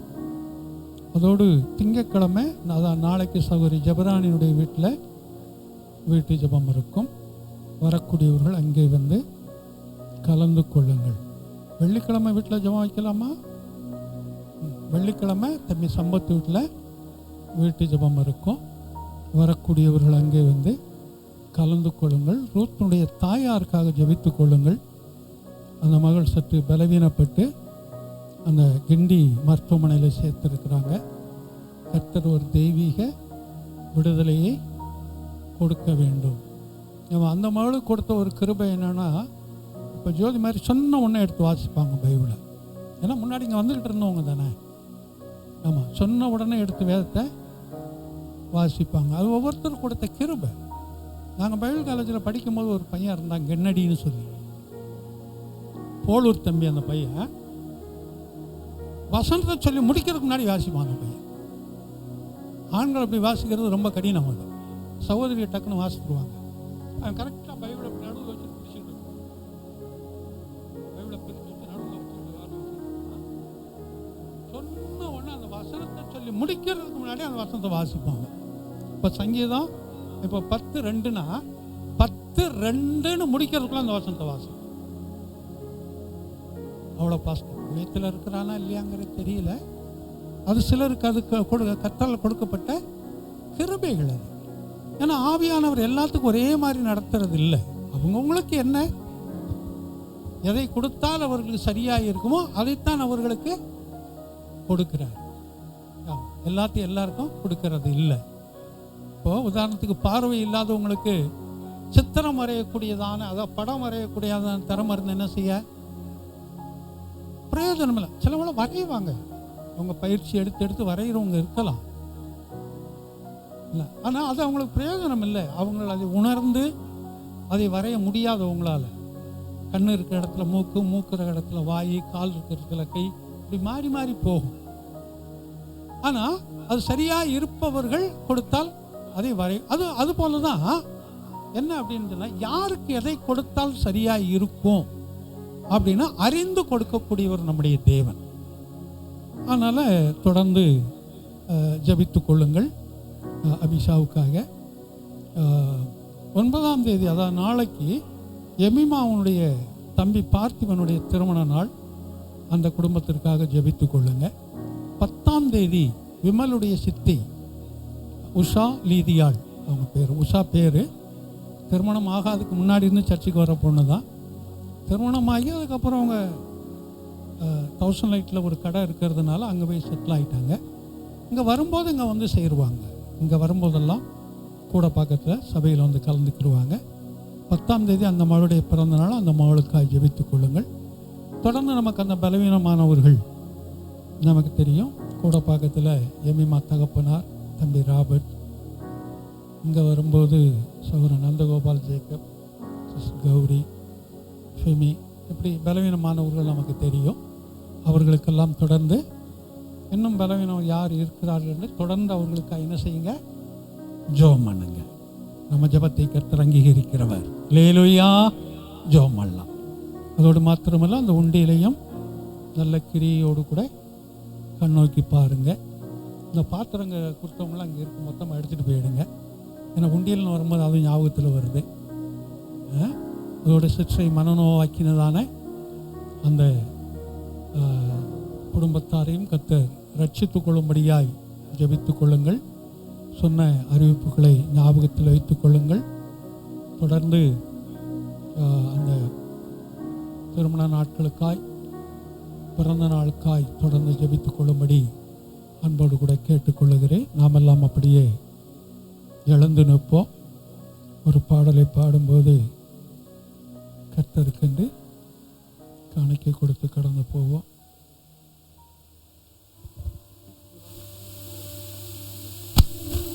கேட்டுக்கொள்கிறேன். நம்ம தனிப்பட்ட வார்த்தை எடுத்துக்கங்க.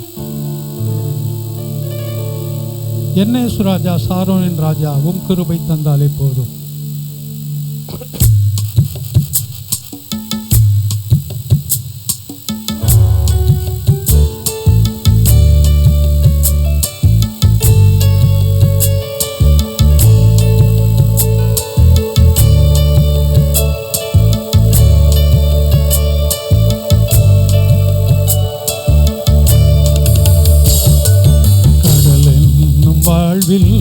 கலங்கும் என் படகில் சுக்கான் பிடித்து நடத்தும் என் தேவா.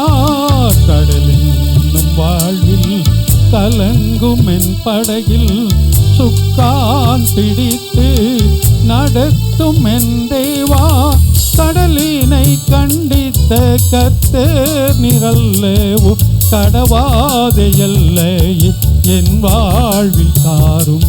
கடலினை கண்டித்த கர்த்தர் நிரல்லவோ கடவாதையல்ல என் வாழ்வில் தாரும்.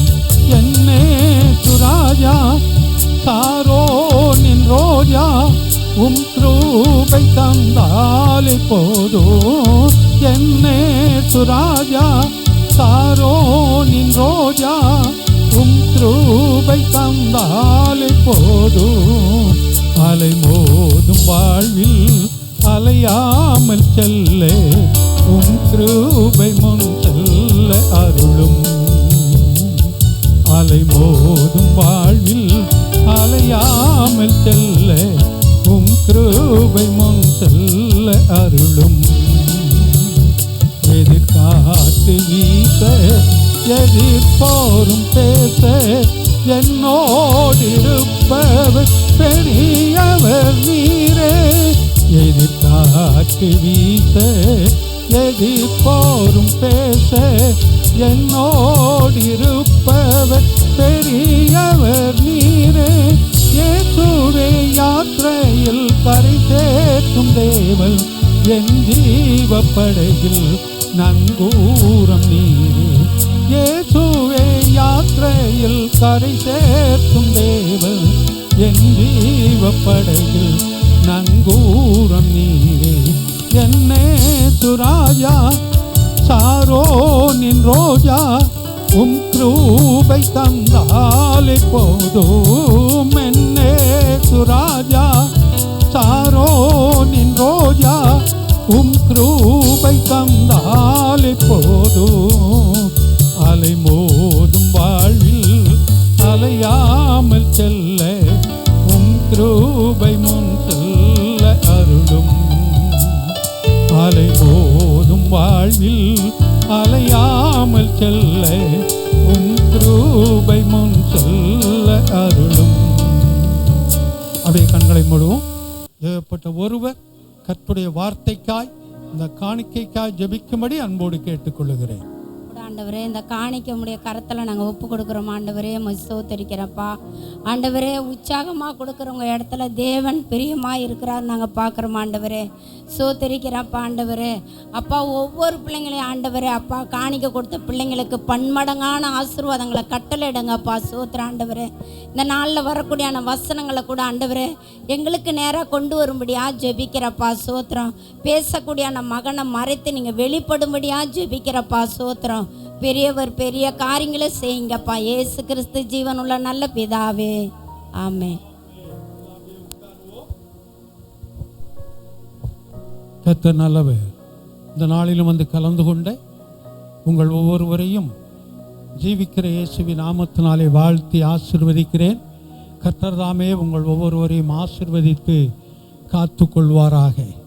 அதோடு மாத்திரமல்ல, இந்த நேரலையிலே பார்க்க போகிற உங்களையும் கூட கிறிஸ்து நாமத்தினாலே வாழ்த்துகிறேன். கர்த்தர் நல்லவர். தொடர்ந்து இந்த மாதத்துக்குரியதான அந்த வாக்கு தத்தத்தை நாம் பார்க்கலாம். யாத்ராகம புஸ்தகத்தில் 19ஆம் அதிகாரத்தை திருப்பி 4வது வசனத்தை வாசிக்கலாம். நான் எகிப்தியருக்கு செய்ததையும் நான் உங்களை கழுகுகளுடைய செட்டைகளின் மேல் சுமந்து உங்களை என் அண்டையிலே சேர்த்து கொண்டதையும் நீங்கள் கண்டிருக்கிறீர்கள். கண்டீர்களே என்று சில இடங்களில் சொல்லியிருக்கிறேன். இங்க கண்டிருக்கிறீர்கள். எதை கண்டிருக்கிறீர்களா? 2 காரியத்தை அங்கே குறிப்பிட்டு சொல்றாரு. ஒன்று எகிப்தியருக்கு செய்த காரியம், 2வது இஸ்ரவேல் ஜனங்களுக்கு செய்த காரியம். இது 2ஐயும் நீங்க பார்த்துருக்கிறீங்க அப்படின்னு சொல்றாரு. இது யார் சொல்றது அப்படின்னு சொன்னா, தேவனானவர் மோசேயின் இடத்துல இதை சொல்றாரு. மோசேயை அழைத்து மோசேயின் இடத்துல சில காரியங்களை அவர் பேசுகிறார். அப்படி பேசும்போது தான் அதை சொல்றார். அந்த 1வது வசனத்தை வாசிக்கலாம். இஸ்ரவேல் புத்திரர் பின்னாடி பின்னாடி பின்னாடி வாசிக்கட்டுமா? முன்னாடி வாசிட்டாங்க. வாசிமா. இஸ்ரவேல் புத்திரர் எகிப்து தேசத்திலிருந்து புறப்பட்ட 3ஆம் மாதம் 1ஆம் நாளிலே சீனாய் வனாந்தரத்தில் சேர்ந்தார்கள். சீனாய் மலைன்னு ஒன்று இருக்குது. அதையும் இதையும் போட்டு குழப்பிக்கிற கூடாது. சீனாய் மலைன்னு ஒன்று இருக்குது, சீனாய் வனாந்தரம்னு ஒன்று இருக்குது. இந்த சீனாய் வனாந்தரத்திலே அவர்கள் வந்து சேர்ந்தார்கள். இந்த சீனாய் வனாந்தரத்துக்கு இன்னைக்குள்ள பேர் ஓரேப். என்னைக்கும் இருக்குதா அந்த இடம்? இந்த இடத்துக்கு போனவங்க யாராவது இருக்கிறீங்களா? கையை தூக்கணும்னா நான் போயிருக்கிறேன்னு சொல்ற மாதிரி தெரியும். இப்படியா? சரி, ஒருத்தரும் போகலன்னா நீங்கள் போகாத இடத்துக்கு நான் ஏன் போகிறேன்? நானும் போகல. தெரியாது அது இல்லையா? சொல்லியிருக்கிறது தெரியும் நமக்கு. ஓரேப் அப்படின்னு சொல்லி இருக்கிற இடம் அது தற்போது அதுக்கு பேர் ஜபல்மா. அந்த ஓரேப் அப்படிங்கிற இடம் இன்னைக்கும் இருக்குது. அதுக்கு இன்னைக்கு உள்ள பேர் என்ன அப்படின்னு சொன்னால் ஜபல் மா. இது இப்படி பேர் மாறுமா? எப்படி சொல்றீங்க மாறும்னு?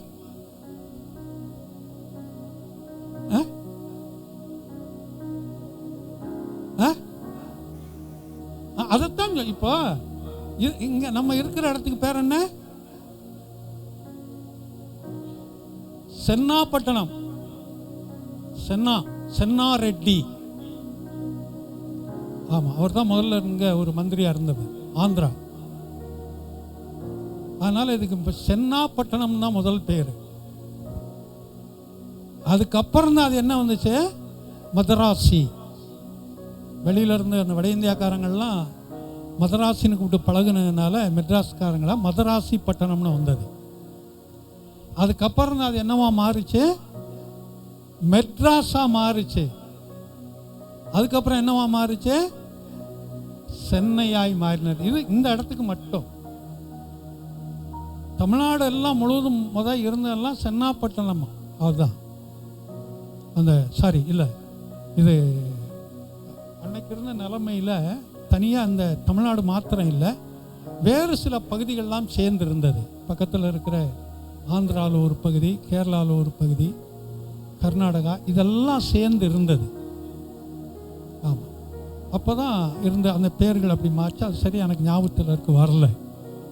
இப்படி பல பேர் மருவி தான் இன்னைக்கு எப்படி வந்திருக்குது? மெட்ராஸ்ன்னு இருந்ததை தமிழ்நாடு அப்படின்னு சொல்லி மாற்றி வச்சிருக்குது. இன்னும் கூட கோர்ட்டுக்கு என்ன பேர் இருக்குன்னு தெரியுமா?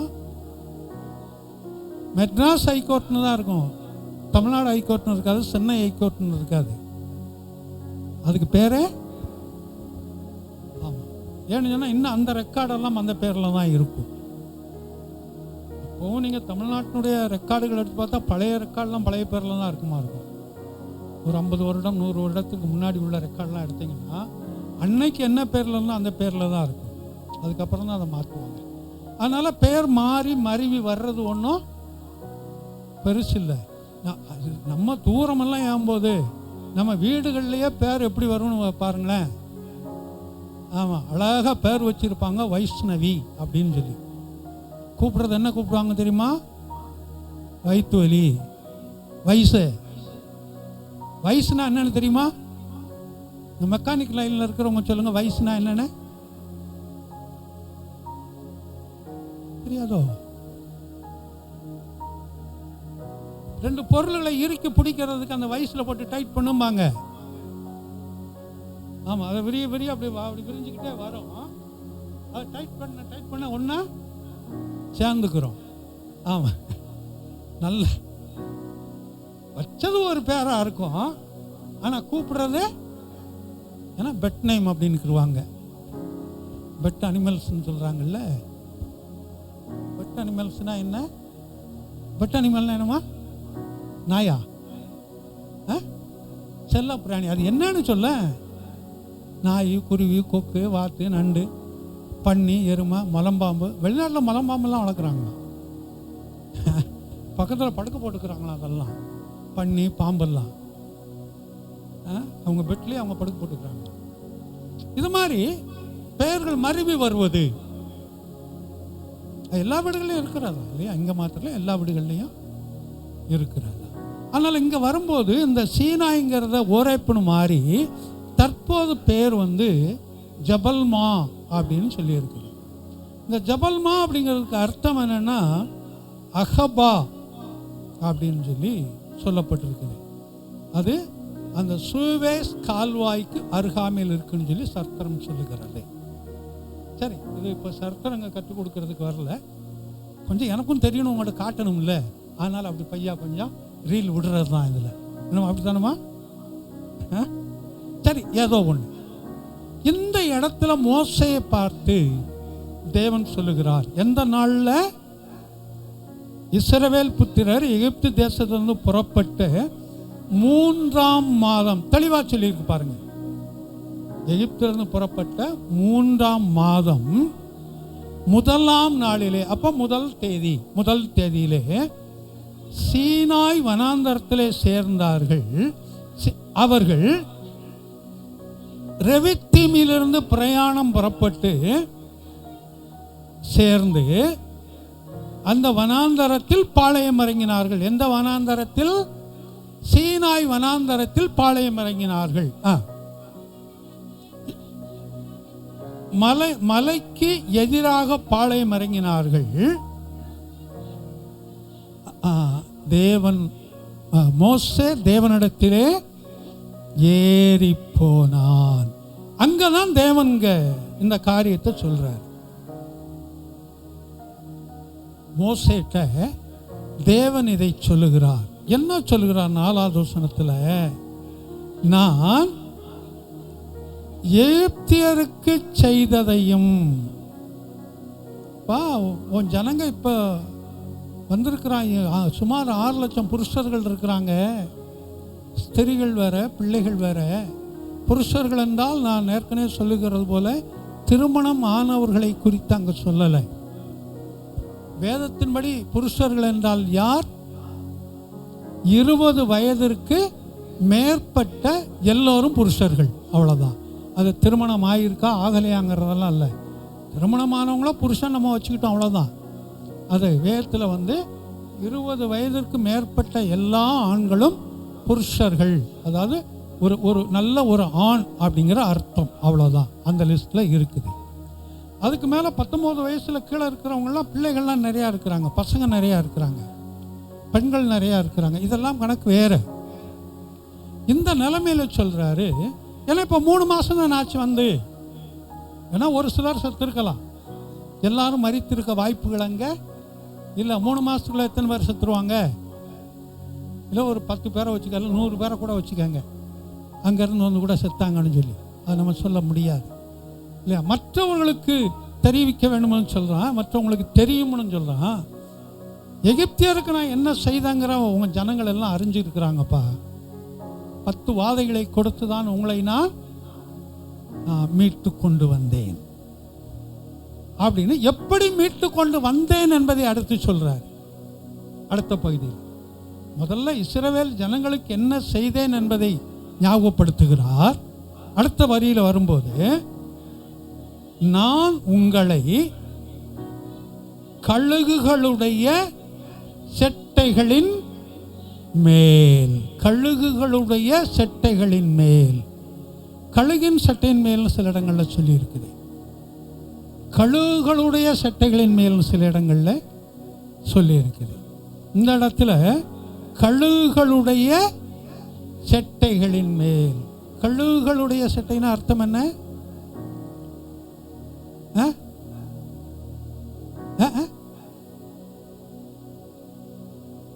நிறைய கழுகு, ஒன்றுக்கு மேற்பட்ட கழுகு, அவ்வளோதான். ஒன்றுக்கு மேற்பட்ட கழுகு. அது 100ஆக இருக்கலாம், 1000ஆக இருக்கலாம், 1ஆக இருக்கலாம், நமக்கு தெரியாது. இல்லை 6 லட்சமாக இருக்கலாம், 12 லட்சமாக இருக்கலாம், நமக்கு தெரியாது.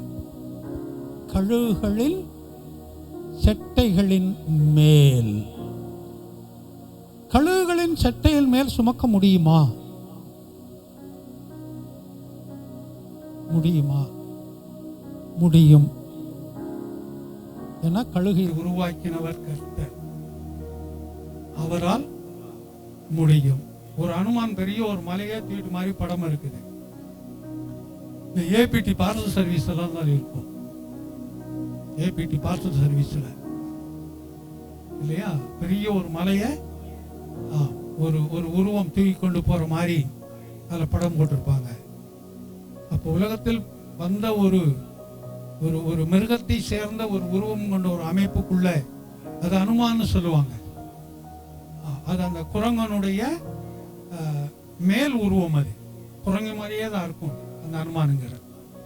அதே ஒரு மலையை தூக்கி கொண்டு போகுதுன்னு சொன்னா, தேவன் தம்முடைய ஜனங்களை அவர் எப்படி தூக்கி கொண்டு போவார் என்பதை நாம் நிதானிக்க வேண்டும். அவரால் முடியாதது ஒன்றும் அல்ல. இது எழுத்தின்படி அவர் சுமக்கல, எழுத்தின்படி அவர் கழுகு மேல வச்சு சுமக்கல. அவரால் முடியும், ஆனால் எழுத்தின்படி கழுகின் மேல் அவர் ஒன்று சுமந்துட்டு வரல. அது போல அவர் சுமந்தார். சரி, திரும்ப அதே வரிய வாசிங்க.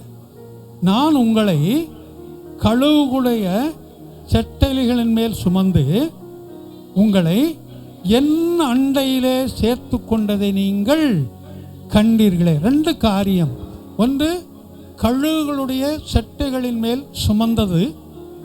ரெண்டாவது, அவருக்கு அருகாமையிலே சேர்த்து கொண்டது. இது ரெண்டையும் அங்க ஞாபகப்படுத்துகிறார் உங்களுக்கு. இப்ப செய்வேன்னு சொல்லலை, இப்படியெல்லாம் உங்களை நடத்தி கொண்டு வந்தேன் என்பதை உன் ஜனங்களுக்கு நீ அறிவி, அவர்களுக்கும் தெரியும், இருந்தாலும் சொல் அப்படின்னு சொல்லி இங்க அந்த வசனத்தை சொல்றாரு.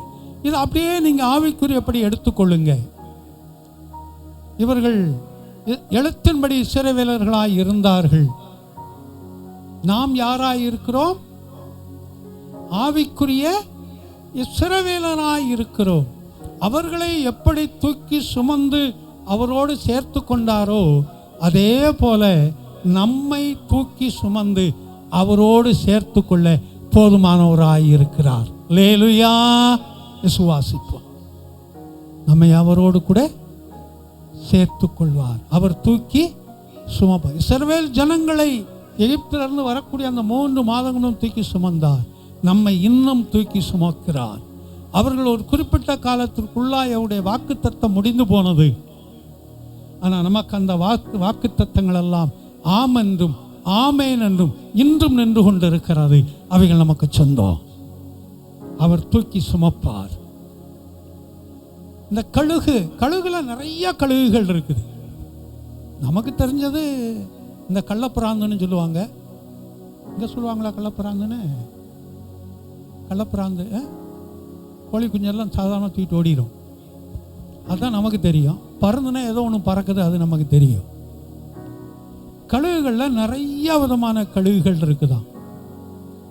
அதில் மின்னல் வேகத்தில் போகக்கூடிய கழுகு ஒன்று இருக்குதான். மின்னல் வேகத்தில் போகக்கூடிய கழுகு. பொன் சிறகுடைய கழுகு இருக்குதான். இது ரெண்டும் அதில் விசேஷித்தது. இந்த கழுகுகளில் இந்த கழுகுனுடைய ரெக்கை, அந்த சட்டை தானே அந்த ரெக்கை இல்லையா, அது எவ்வளோ பெருசு நீங்கள் பார்த்துருக்குறீங்க? எவ்வளோ கழுகு பார்த்துருக்கியா மாமல்ல? நீ பார்த்துருக்கியா கழுகு? நீங்கப்பா பார்த்து ஜூலெல்லாம் இருக்கும். இந்த நீங்கள் அந்த இதுக்கு போங்களேன் ஒரு நாளைக்கு. இங்கே இருக்கும்யா, நம்ம சில்ட்ரன்ஸ் பார்க்கில் இருக்கோம். ஒரு நாளைக்கு அங்கே போயிட்டு வாங்க, அங்கே போட்டு வச்சுருப்பாங்க பாரு. அதெல்லாம் கழுத்தில் முடியோட ஒன்று இருக்கும், முடி இல்லாமல் இருக்கும். அங்கே எல்லாம் இருக்கும். போயிட்டு வாங்க ஒரு நாளைக்கு, ஒன்றும் தப்பு இல்லை. அதனால் இந்த கழுகு சாதாரணமாய் அது ரெக்கை விரித்தால் எவ்வளவு அகலம், எவ்வளவு நீளம் இருக்கும்? 4-5 அடி இருக்கும். பெருசாக இருந்துச்சுன்னா அது ஒரு 8 அடிக்கு மேலே வருமாம் கழுகுனுடைய ரெக்கை. 2 பக்கமும் இந்த முனையிலேருந்து இந்த முறை பார்த்தோன்னு சொன்னால் ஒரு 8 அடி இருக்கும். உதாரணத்துக்கு இப்போ நான் இங்கே இருக்கிறதுன்னு வைங்களேன், இந்த ஜன்னல்லேருந்து இது வரைக்கும் இருக்கும் விரிச்சா. அது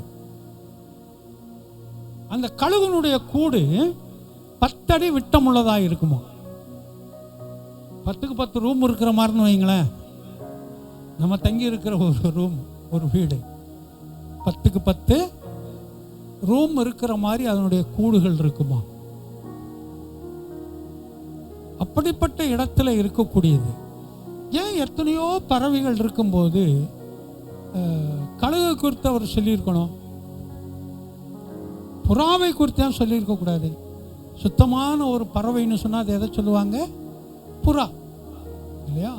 மிருகங்களில் வேற, பறவைகளில் வேற. சுத்தமான பறவை என்று சொல்லும்போது புறா. ஏன் புறாவை சொல்லி இருக்கக்கூடாது? கழுகு எதை சாப்பிடுறது? கழுகு எதை சாப்பிடும்? மாமிசம் சாப்பிடும். அது 3 கிலோமீட்டர் 4 கிலோமீட்டருக்கு மேலே இருந்து கூட பூமியில் போகிற ஒரு எலி தெரியுமா அதுக்கு? அதான் கழுகு பார்வை அப்படிம்பாங்க. 3 கிலோமீட்டர் 4 கிலோமீட்டர் உயரத்தில் அது பறக்கும்போது கீழே போகிற ஒரு எலி அது கண்ணுக்கு தெரியுமா?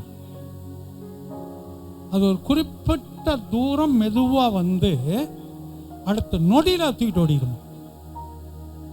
அதே போல தான் மீன் பிடிக்கிறது. மீனும் பல ஆழங்களுக்குள்ளே இருக்கிறது அதுக்கு மேலே இருந்தே தெரியுமா.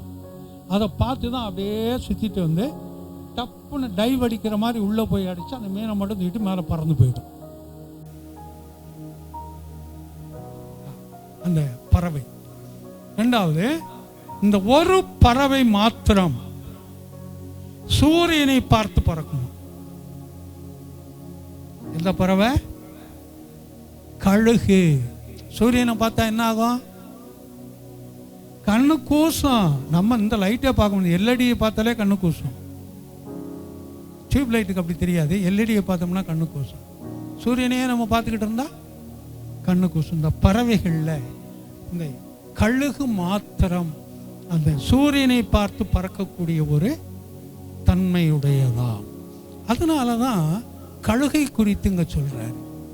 கழுகுனுடைய வேகம், கழுகுனுடைய அந்த அந்த ஆகாரம் பிடிக்கக்கூடிய முறைகள், அது வசிக்கக்கூடிய இடம், அது தன்னை உருவாக்கி கொள்ளக்கூடிய நிலைமைகள் எல்லாம் முன்னாடி ஒரு தடவை பேசினேன். அது எந்த அளவுக்கு ஞாபகம் இருக்குன்னு தெரியல. இதை குறித்து ஒரு முறை பேசினேன். சரி, அது அப்படி இருக்கட்டும்.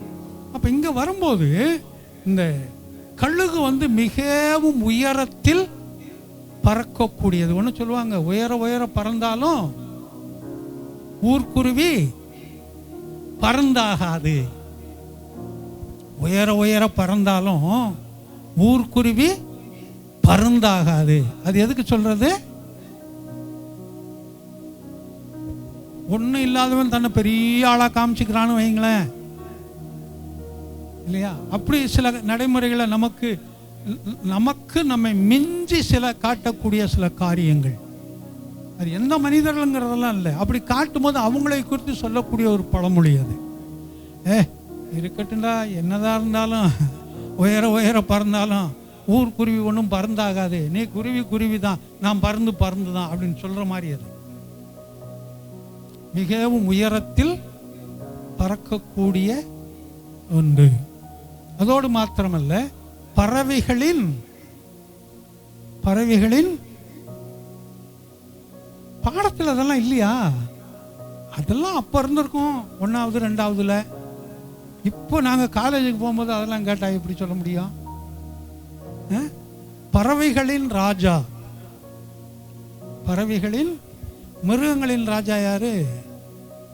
சிங்கம். அசிங்கம். அது மட்டும் அசிங்கமா? அது மட்டும் தெரியும் சிங்கம்னு இல்லை.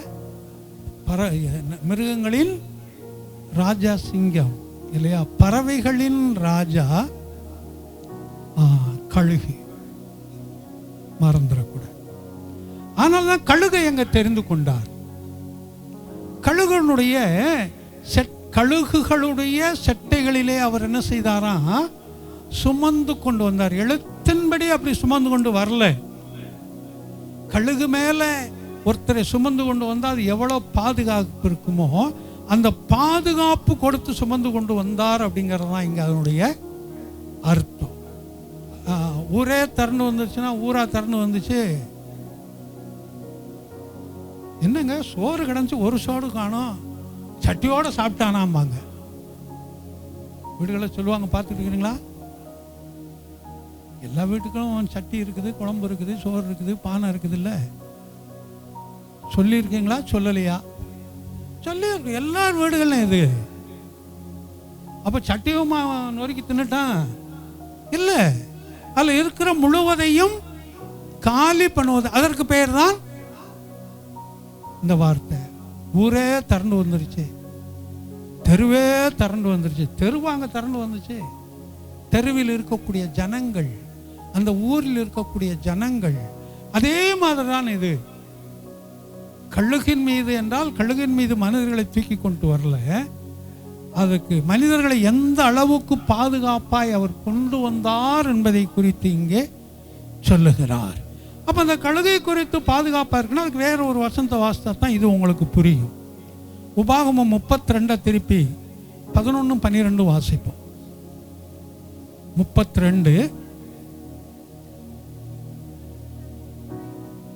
கழுகு தன் கூட்டை கலைத்து குஞ்சுகளின் மேல் அசைவாடி செட்டைகளை விரித்து அவைகளை எடுத்து செட்டைகளின் மேல் சுமந்து கொண்டு போவது போல. வேற ஒரு வாசிங்க. கழுகு தன் கூட்டை கலைத்து தன் குஞ்சுகளின் மேல் அசைவாடி தன் செட்டைகளை விரித்து அவைகளை எடுத்து அவைகளை தன் செட்டைகளின் மேல் சுமந்து கொண்டு போய். ஏன் இதை இன்னொருத்தர் வாசிங்கன்னு சொன்னேன் தெரியுமா?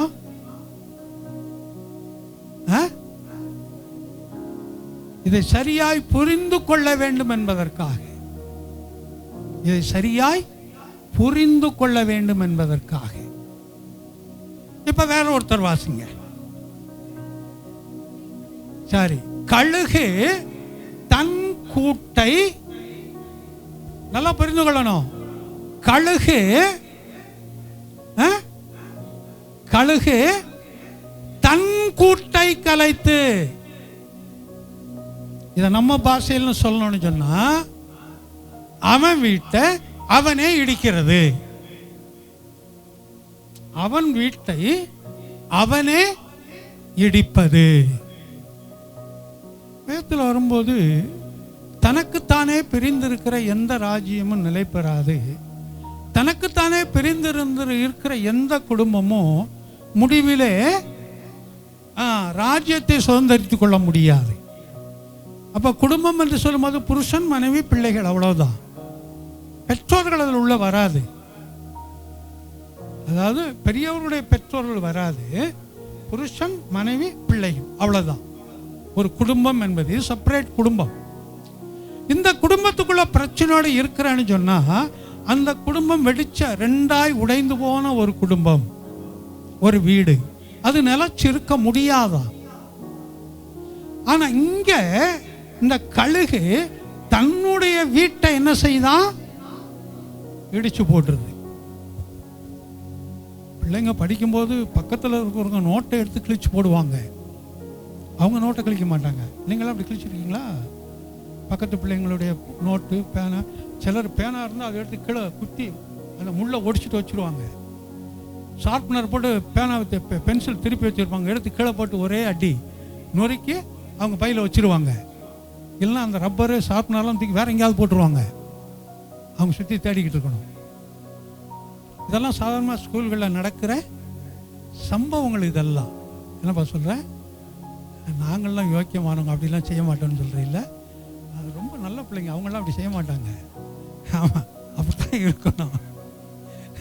போனால் தான் அது ஒரு பக்கம் உண்மைதான். போனால் தானே செய்கிறதுக்கு. போனாலும் போலே பாஸ் பண்ணிட்டோம்ல, காலேஜுக்குள்ளே வர போயிட்டோம்ல, என்னப்பா? அப்போ தன்னுடைய பொருளை அழிப்பது என்பது வேறு, பிறருடைய பொருளை அழிப்போம் என்பது வேறு. இந்த கழுகு என்ன செய்தான்? தன்னுடைய வீட்டை முதலாவது கலைக்குது. கலைக்குதுன்னா என்ன அர்த்தம்? அதை பிரிச்சு போடுது. எவ்வளவு அருமையா அந்த வீடை கட்டி வச்சிருக்கோம், அந்த வீடை கொஞ்சம் கொஞ்சமா என்ன செய்யுது? பிரிச்சு போடுது. பிரிச்சு போட்ட உடனே உள்ள இருக்கிற குஞ்சுகள் கூட்டுல இருந்து வெளியில விழுது. இப்ப வாசி யாருமா? தன் குஞ்சுகளின் மேல் அசைவாடி.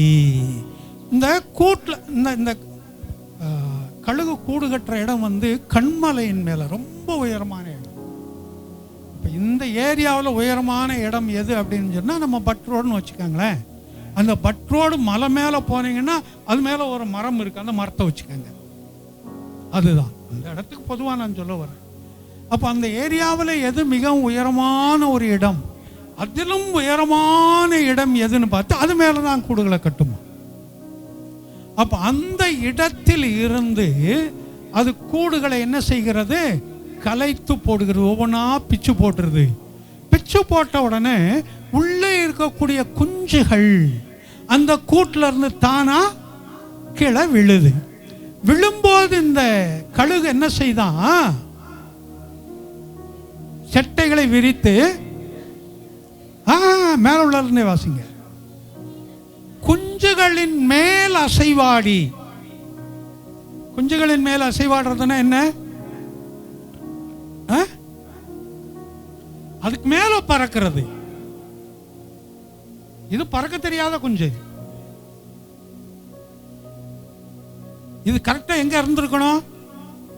கீழே இருந்திருக்கணும். ஆனா இப்ப எங்க இருக்குது? மேல இருக்குது. ஓரளவுக்கு இந்த கிராமத்தில், ஓரளவுக்கு எல்லாமே கிராமத்துலேருந்து வந்தவங்க தானே வைங்க. தண்ணி நிறையா இருந்த இடங்கள்ல இருந்து வந்தவங்களுக்கு ஓரளவுக்கு தெரியும். தண்ணிக்கிட்ட கூட்டு போய் இன்னும் பார்க்க வச்சுக்கிட்டே இருப்பாங்க, டப்புக்குன்னு தள்ளி விட்டுருவாங்க உள்ள. நீச்சல் கற்றுக் கொடுக்கறதுக்கு கற்றுக்கனா மாட்டேன்பாங்க, கற்றுக்கிற மாட்டேன்னு சொல்லி உள்ள தள்ளி விட்டுருவாங்க. ஏதோ ஒரு கல்யாணத்துக்கு போயிருக்கும்போது தான் நாகர்கோயிலில் இது வசந்தா, உஷா சிஸ்டர், நான் எல்லாம் போயிருந்தோம். அந்த ஒரு கேங்கு அங்கே இருக்கிற ஆற்றுல போய் நீச்சல் அடித்து குளிட்டு ஆளுக்கு ஒரு லுங்கி எடுத்துகிட்டு வந்தாங்க கட்டுறதுக்கு மேலே வரைக்கும். ஏன்னா அங்கே உள்ள கலாச்சாரம் அது ஒன்றும் இல்லை. அவங்க ஒரு லுங்கி எடுப்பாங்க, இங்கே வரைக்கும் கட்டுவாங்க, துணியில் கழட்டு போடுவாங்க, ஆணு மண்ணு ஒன்றா குளிச்சுட்டு வர்றது. அது அவங்களுடைய கலாச்சாரங்கள். அது வந்து யாருக்கும் பெருசாக வித்தியாசமாக தெரியாது. சென்னையிலேருந்து போன ஆண்கள் அங்கே குளிக்கிறாங்கன்னா கேட்டுருவாங்க, நீங்கள் என்னங்க மெட்ராஸ்லேருந்து வரீங்களா அப்படின்னு. அவங்க குளிக்கிற விதத்தை வச்சே கேட்டுருவாங்க. ஏன்னா ஜட்டியோடு நின்று குளிப்பாங்க. இங்கேருந்து போகக்கூடிய ஆண்கள் அங்கே ஜட்டியோடு நின்று குளிப்பாங்க. ஏன்னா அந்த பக்கத்தில் அப்படி நின்று யாரும் குளிக்க மாட்டாங்க. துண்டு கட்டிக்கிட்டு தான், அந்த டவல் கட்டிக்கிட்டு தான் குளிப்பாங்க. அப்படி நின்று அது நிர்வாணம் அசிங்கமாக இருக்கும்னு சொல்லி டவல் கட்டிக்கிட்டு தான் குளிப்பாங்க இடுப்பில். இங்கேருந்து போகிறவங்க அதெல்லாம் யோசிக்க மாட்டாங்க. நிற்கிறதுனால, ஓ நீங்கள் இங்கேருந்து வந்திருக்கிறீங்களோ அப்படிம்பாங்க. எப்படி கண்டுபிடிச்சிங்க? பார்த்தா தெரியுதில்ல அப்படின்ட்டு போய்கிட்டு இருப்பாங்க. அப்போ நீச்சல் கற்றுக் கொடுக்குறவங்களுக்கு கற்றுக்கனா கற்றுக்கிற மாட்டாங்க. அங்கே நிற்கிற இடத்துல தள்ளி விட்டுருவாங்க. தள்ளி விட்டோன்னா தப்பக்கா பார்த்தாங்கன்னா காலை கையை அடிச்சு, ஆமாம், எப்போ தண்ணியை குடிச்சிட்டு உள்ளே முங்க போகிறானோ அப்போ தான் இவன் உள்ளே குதிப்பான். உள்ளே குதித்து தலைமுடியை பிடிச்சி இழுத்துட்டு வந்து மேலே போட்டுருவான். இப்படி 2-3 தடவை விட்டானா போதும், அடுத்த தடவை அவன் கற்றுக்கிடுவான் நீச்சல். அடுத்த தடவை கற்றுக்கொள்வான். அதைத்தான் இங்கே அந்த கழுகு செய்து என்ன பண்ணுது? கழுகு அதற்கு மேலே அசைவாடுது. கணக்கு கீழே இருக்கணும், இது மேலே அசைவாடுது. ஆமாம், அப்போ கால்னு கேச்சு கேச்சு கேச்சு கேச்சு கேச்சு கேச்சு கேச்சு மேலே பார்த்தே கத்துச்சா என்னன்னு தெரியல. கழுகு அங்கே பறக்கிறியாட பாவி, இதுக்கா என்ன நீ பெத்த, இதுக்கா நீ என்னை பார்த்த, இப்படி இங்கே விட்டுட்டு மேலே இருந்துக்கிட்டு இருக்கிறிய, நாங்கள் சாக போகிறோம்னே சொல்லிட்டு இருந்துச்சா என்னன்னு தெரியல. குஞ்சுங்க மேலே அசைவாடுகிறது. தொடர்ந்து தன் சட்டைகளை விரித்து அவைகளை இப்பதான் அவைகளை எடுக்குது. எப்போ இந்த குஞ்சுகளுக்கு நம்பிக்கை அற்று போகிறதோ, இனி என்னுடைய வாழ்க்கை அவ்வளவுதாங்க, முடிஞ்சு போச்சுங்க, இதோட என் வாழ்க்கை முடிஞ்சிருச்சு அப்படின்னு அது நினைச்சு எந்த இடத்துல மோதி சாக போறோம்னு நினைக்குதோ அந்த செகண்ட்ல மேல நிக்கிற கழுகு டக்குனு கீழே வருது. அல்லேலூயா. கீழே வந்து தன்னுடைய சட்டைகளை விரிச்சு தன்னுடைய குஞ்சுகளை என்ன செய்ய சட்டையின் மேலே எடுத்துக்கொள்ளுது. இப்போ குஞ்சுக்கெல்லாம் எப்படி இருக்கும்? அப்பா உயிர் வந்துருச்சுப்பா, நல்ல வேலை, எங்கள் அப்பா காப்பாற்றிட்டார், எங்கள் அம்மா காப்பாற்றிடுச்சு, நல்ல வேலைப்பா, இல்லை நான் செத்துருப்பேன் அப்படின்னு சொன்னோன்னே பழையபடி உயர்த்து தேடி போகுது. எந்த அளவுக்கு உயரத்துக்கு போக வேண்டுமோ அந்த அளவுக்கு உயரத்தில் தூக்கி கொண்டே போகுது. குஞ்சுகளுக்கு ரொம்ப சந்தோஷம், நான் நல்ல மேலான இடத்துக்கு வர்றேன் அப்படின்னு சொல்லி. மேலே போன உடனே சும்மா இருக்குதானா? இல்லை இல்லை, டபக்குன்னு குஞ்சுகளை விட்டு ஒதுங்கிருது. இறக்கையில இருந்து குஞ்சுகளை விட்டுட்டு என்ன செய்த? விலகிறது. இப்போ பழையபடி குஞ்சுகளுக்கு அதே நிலைமை தான். இப்போ என்ன நினைக்க, அட பாதகத்தி, இதுக்காகவா என்ன இவ்வளோ நேரம் தூக்கிட்டு வந்த? கீழேயே விட்டுறனால கொஞ்சம் அடிபட்டு செத்துருப்பனே, இவ்வளோ தூரம் தூக்கிட்டு வந்து என்னை விடுறதுக்காக கொண்டு வந்த, இதுக்கு நீ என்னை பெற்று போடாமல் இருந்திருக்கலாமே, இதுக்காக கொண்டு வந்த. அதைத்தான் திட்டி இருக்கும். அது இது கழுகு ரொட்டீனா செய்து கொண்டிருக்கிற வேலை, ரொட்டீனாய் செய்து கொண்டிருக்கிற வேலை. கொஞ்சம் எப்ப பறக்க ஆரம்பிக்கிறதோ அப்போ இந்த கழுகு குஞ்சுகளை ஒதுக்கி விட்டு கழுகு தானா போயிருமா. அதுக்கப்புறம் ஓம்பாடு, நீ சாப்பிட்றையோ, நீ சாகுறையோ, நீ பறக்கிறையோ, ஓம்பாடு இந்தா நீ இருந்துக்கோ, நான் போயிடுறேன், நீ என் வேலையை பார்த்துட்டு அடுத்த சந்ததியை நான் உருவாக்க வேண்டும், நான் போறேன்னு அது போயிருமா. இதைத்தான் இதில் சொல்லி காமிச்சிருக்குதுங்க. முதல்ல தன்னுடைய கூட்டை கலைக்குது, ரெண்டாவது குஞ்சுகளுக்கு மேல் அது அசைவாடுது. ஒரு நம்பிக்கை கொடுக்கும் விதமாய், என் தாய் மேலேயே இருக்கிறா, என் தகப்பன் மேலவே இருக்கிறான், கவலை இல்லை எனக்குன்னு சொல்ற மாதிரி. ஆனாலும் கீழே விழுகிற வரைக்கும் அது கண்டுக்கறல. விழுகும்போது தடைய சட்டைகளை விரித்து தாங்கி கொண்டு மேலே செல்கிறது. தொடர்ந்து வாசிக்க முடியாது, சுமந்து கொண்டு போகிறது போல கர்த்தர் உங்களை, கர்த்தர் ஒருவரே அவனை வழி நடத்தினார். 12 சேர்த்து வாசிங்க. அந்நிய தேவன் அவரோட இருந்ததில்லை. முடிஞ்சிருச்சுல்ல. இப்ப 12 மட்டும் திரும்ப வாசிங்க. 12 கர்த்தர் ஒருவரே அவனை வழி நடத்தினார். சுமந்தது ஒரு பகுதி, வழி நடத்தினது ஒரு பகுதி. அந்த ஜனங்களை சுமார் அந்த 12 லட்சம் ஒரு இமேஜின், ஒரு கணிப்பு தான் அது. அதுக்கு மேல இன்னும் எத்தனை லட்சங்கள் இருந்தார்கள் என்று தெரியாது. அவர்களை கழுகுகளின் அந்த சட்டையிலே சுமந்து கொண்டு வந்தது போல சுமந்தார்.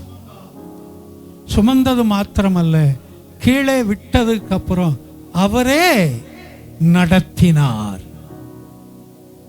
இதுவரைக்கும் நம்ம நடந்து வந்த வழிகளில் எல்லாம் அவர் நம்மை சுமந்து கொண்டு வந்தார். நமக்கு தெரியாது, நம்ம பாதம் என்னவோ ரோட்ல தான் இருக்குது, நம்ம பாதங்கள் என்னமோ வண்டியில தான் இருக்குது. ஆனால் கர்த்தர் நம்மை சுமக்கக்கூடியவர். அல்லேலூயா. எல்லா நிலைமைகள் நம்மை சுமந்து கொண்டு வருகிறார். சுமந்து வரக்கூடியவர் அடுத்ததாக என்ன செய்கிறார்? நடத்தக்கூடியவராய் இருக்கிறார்.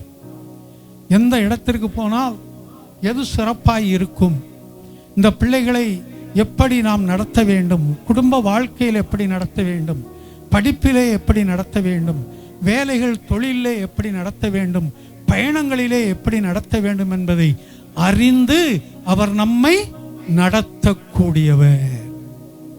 இந்த மாதத்தில் அதை செய்வார். விசுவாசிப்போம். நம்மையும் தூக்கி சுமப்பார், நம்மை நடத்துவார். அதை நாம் விசுவாசிப்போம். சங்கீதத்தில் 103:5 வாசிங்க. 103:5 நன்மையினால் உன் வாயை திருப்தி ஆக்குவார், கழுகுக்கு சமானமான உன் வயது திரும்ப. ஆமா, கழுகுக்கு வயது சிலர் 150ன்னு சொல்றாங்க.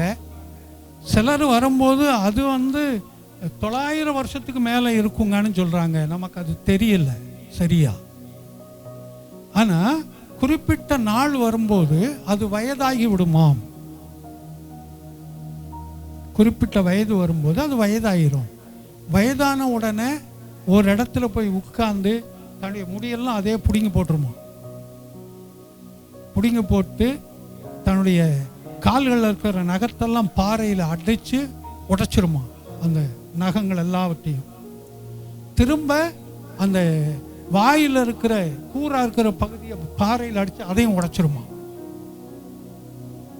இப்போ அது சாப்பிட முடியாது, இறைய பிடிக்க முடியாது, உடம்பு முழுதும் ரத்தம் ஒழுகிக்கிட்டு இருக்கும். என்ன பாதிப்பு வருதுன்னு தெரியாது, என்ன ஆபத்துன்னு வருதுன்னு தெரியாது. ஒரு இடத்துல அமைதியாக உட்காந்துக்கிட்டு இருக்குமா, கண்ணு தெரியாமல். குறிப்பிட்ட நாள் வர வர வர வர அதனுடைய முடிகள் திரும்ப முளைக்க ஆரம்பிக்குமா, நகம் முளைக்க ஆரம்பிக்குமா, அந்த வாயில் இருக்கக்கூடியதான அந்த அலகு அது முளைக்க ஆரம்பிக்குமா. இது முளைக்க ஆரம்பித்த உடனே பழையபடி அது பறந்து தன்னுடைய இரைகளை பிடிக்க ஆரம்பித்து அதே பலத்தோடு கூட அது ஓடுமா. லேலுயா. அதுதான் இங்கே சொல்லியிருக்குது, கழுகுக்கு சமமான வாழ வயது போல உனக்கு திரும்பும். நீ பலவீனத்தில் இருப்ப, ஆனால் அந்த பலவீனம் மாறி நீ பலவானாய் கர்த்தர் உன்னை மாற்றுவார். லேலுயா. சோர்வுகள் இருக்கும், கஷ்டங்கள் இருக்கும், நஷ்டங்கள் இருக்கும். அதெல்லாம் மாற்றி தேவன் உன்னை நடத்துவார் அப்படின்னு சொல்லி நடத்துவார். சும்மா விடுறதில்லை, அவர் வசமாய் சேர்த்து கொள்ளுகிறார். நீங்கள் வீட்டில் இருந்த வசனத்தை வாசிங்க. உபாகம் 33:12 வீட்டில் போய் வாசித்துக்கங்க. பென்யமீனுக்கு கொடுத்த வாக்குத்தத்தம் அது. பென்யமீன் எங்கே தங்கி இருப்பான், எங்கே வாசமாய் இருப்பான் என்று சொல்லப்பட்டிருக்கிறது. அப்போ கழுகு மேல் தூக்கி சுமந்தவர் ஒரு வால வயதுள்ளவர்களாய் மாற்றி அவரோடு கூட சேர்த்து கொள்ளுகிறார். உன்னையும் என்னையும் அவரோடு கூட அவர் சேர்த்து கொள்ளக்கூடியவர். இந்த மாதத்தில் கழுகை போல நம்மை தூக்கி சுமப்பார், அவரோடு கூட நம்மை சேர்த்து கொள்ளுவார். வால வயதை போல திரும்ப நம்மை பலப்படுத்துவார். அதை விசுவாசிப்போம்.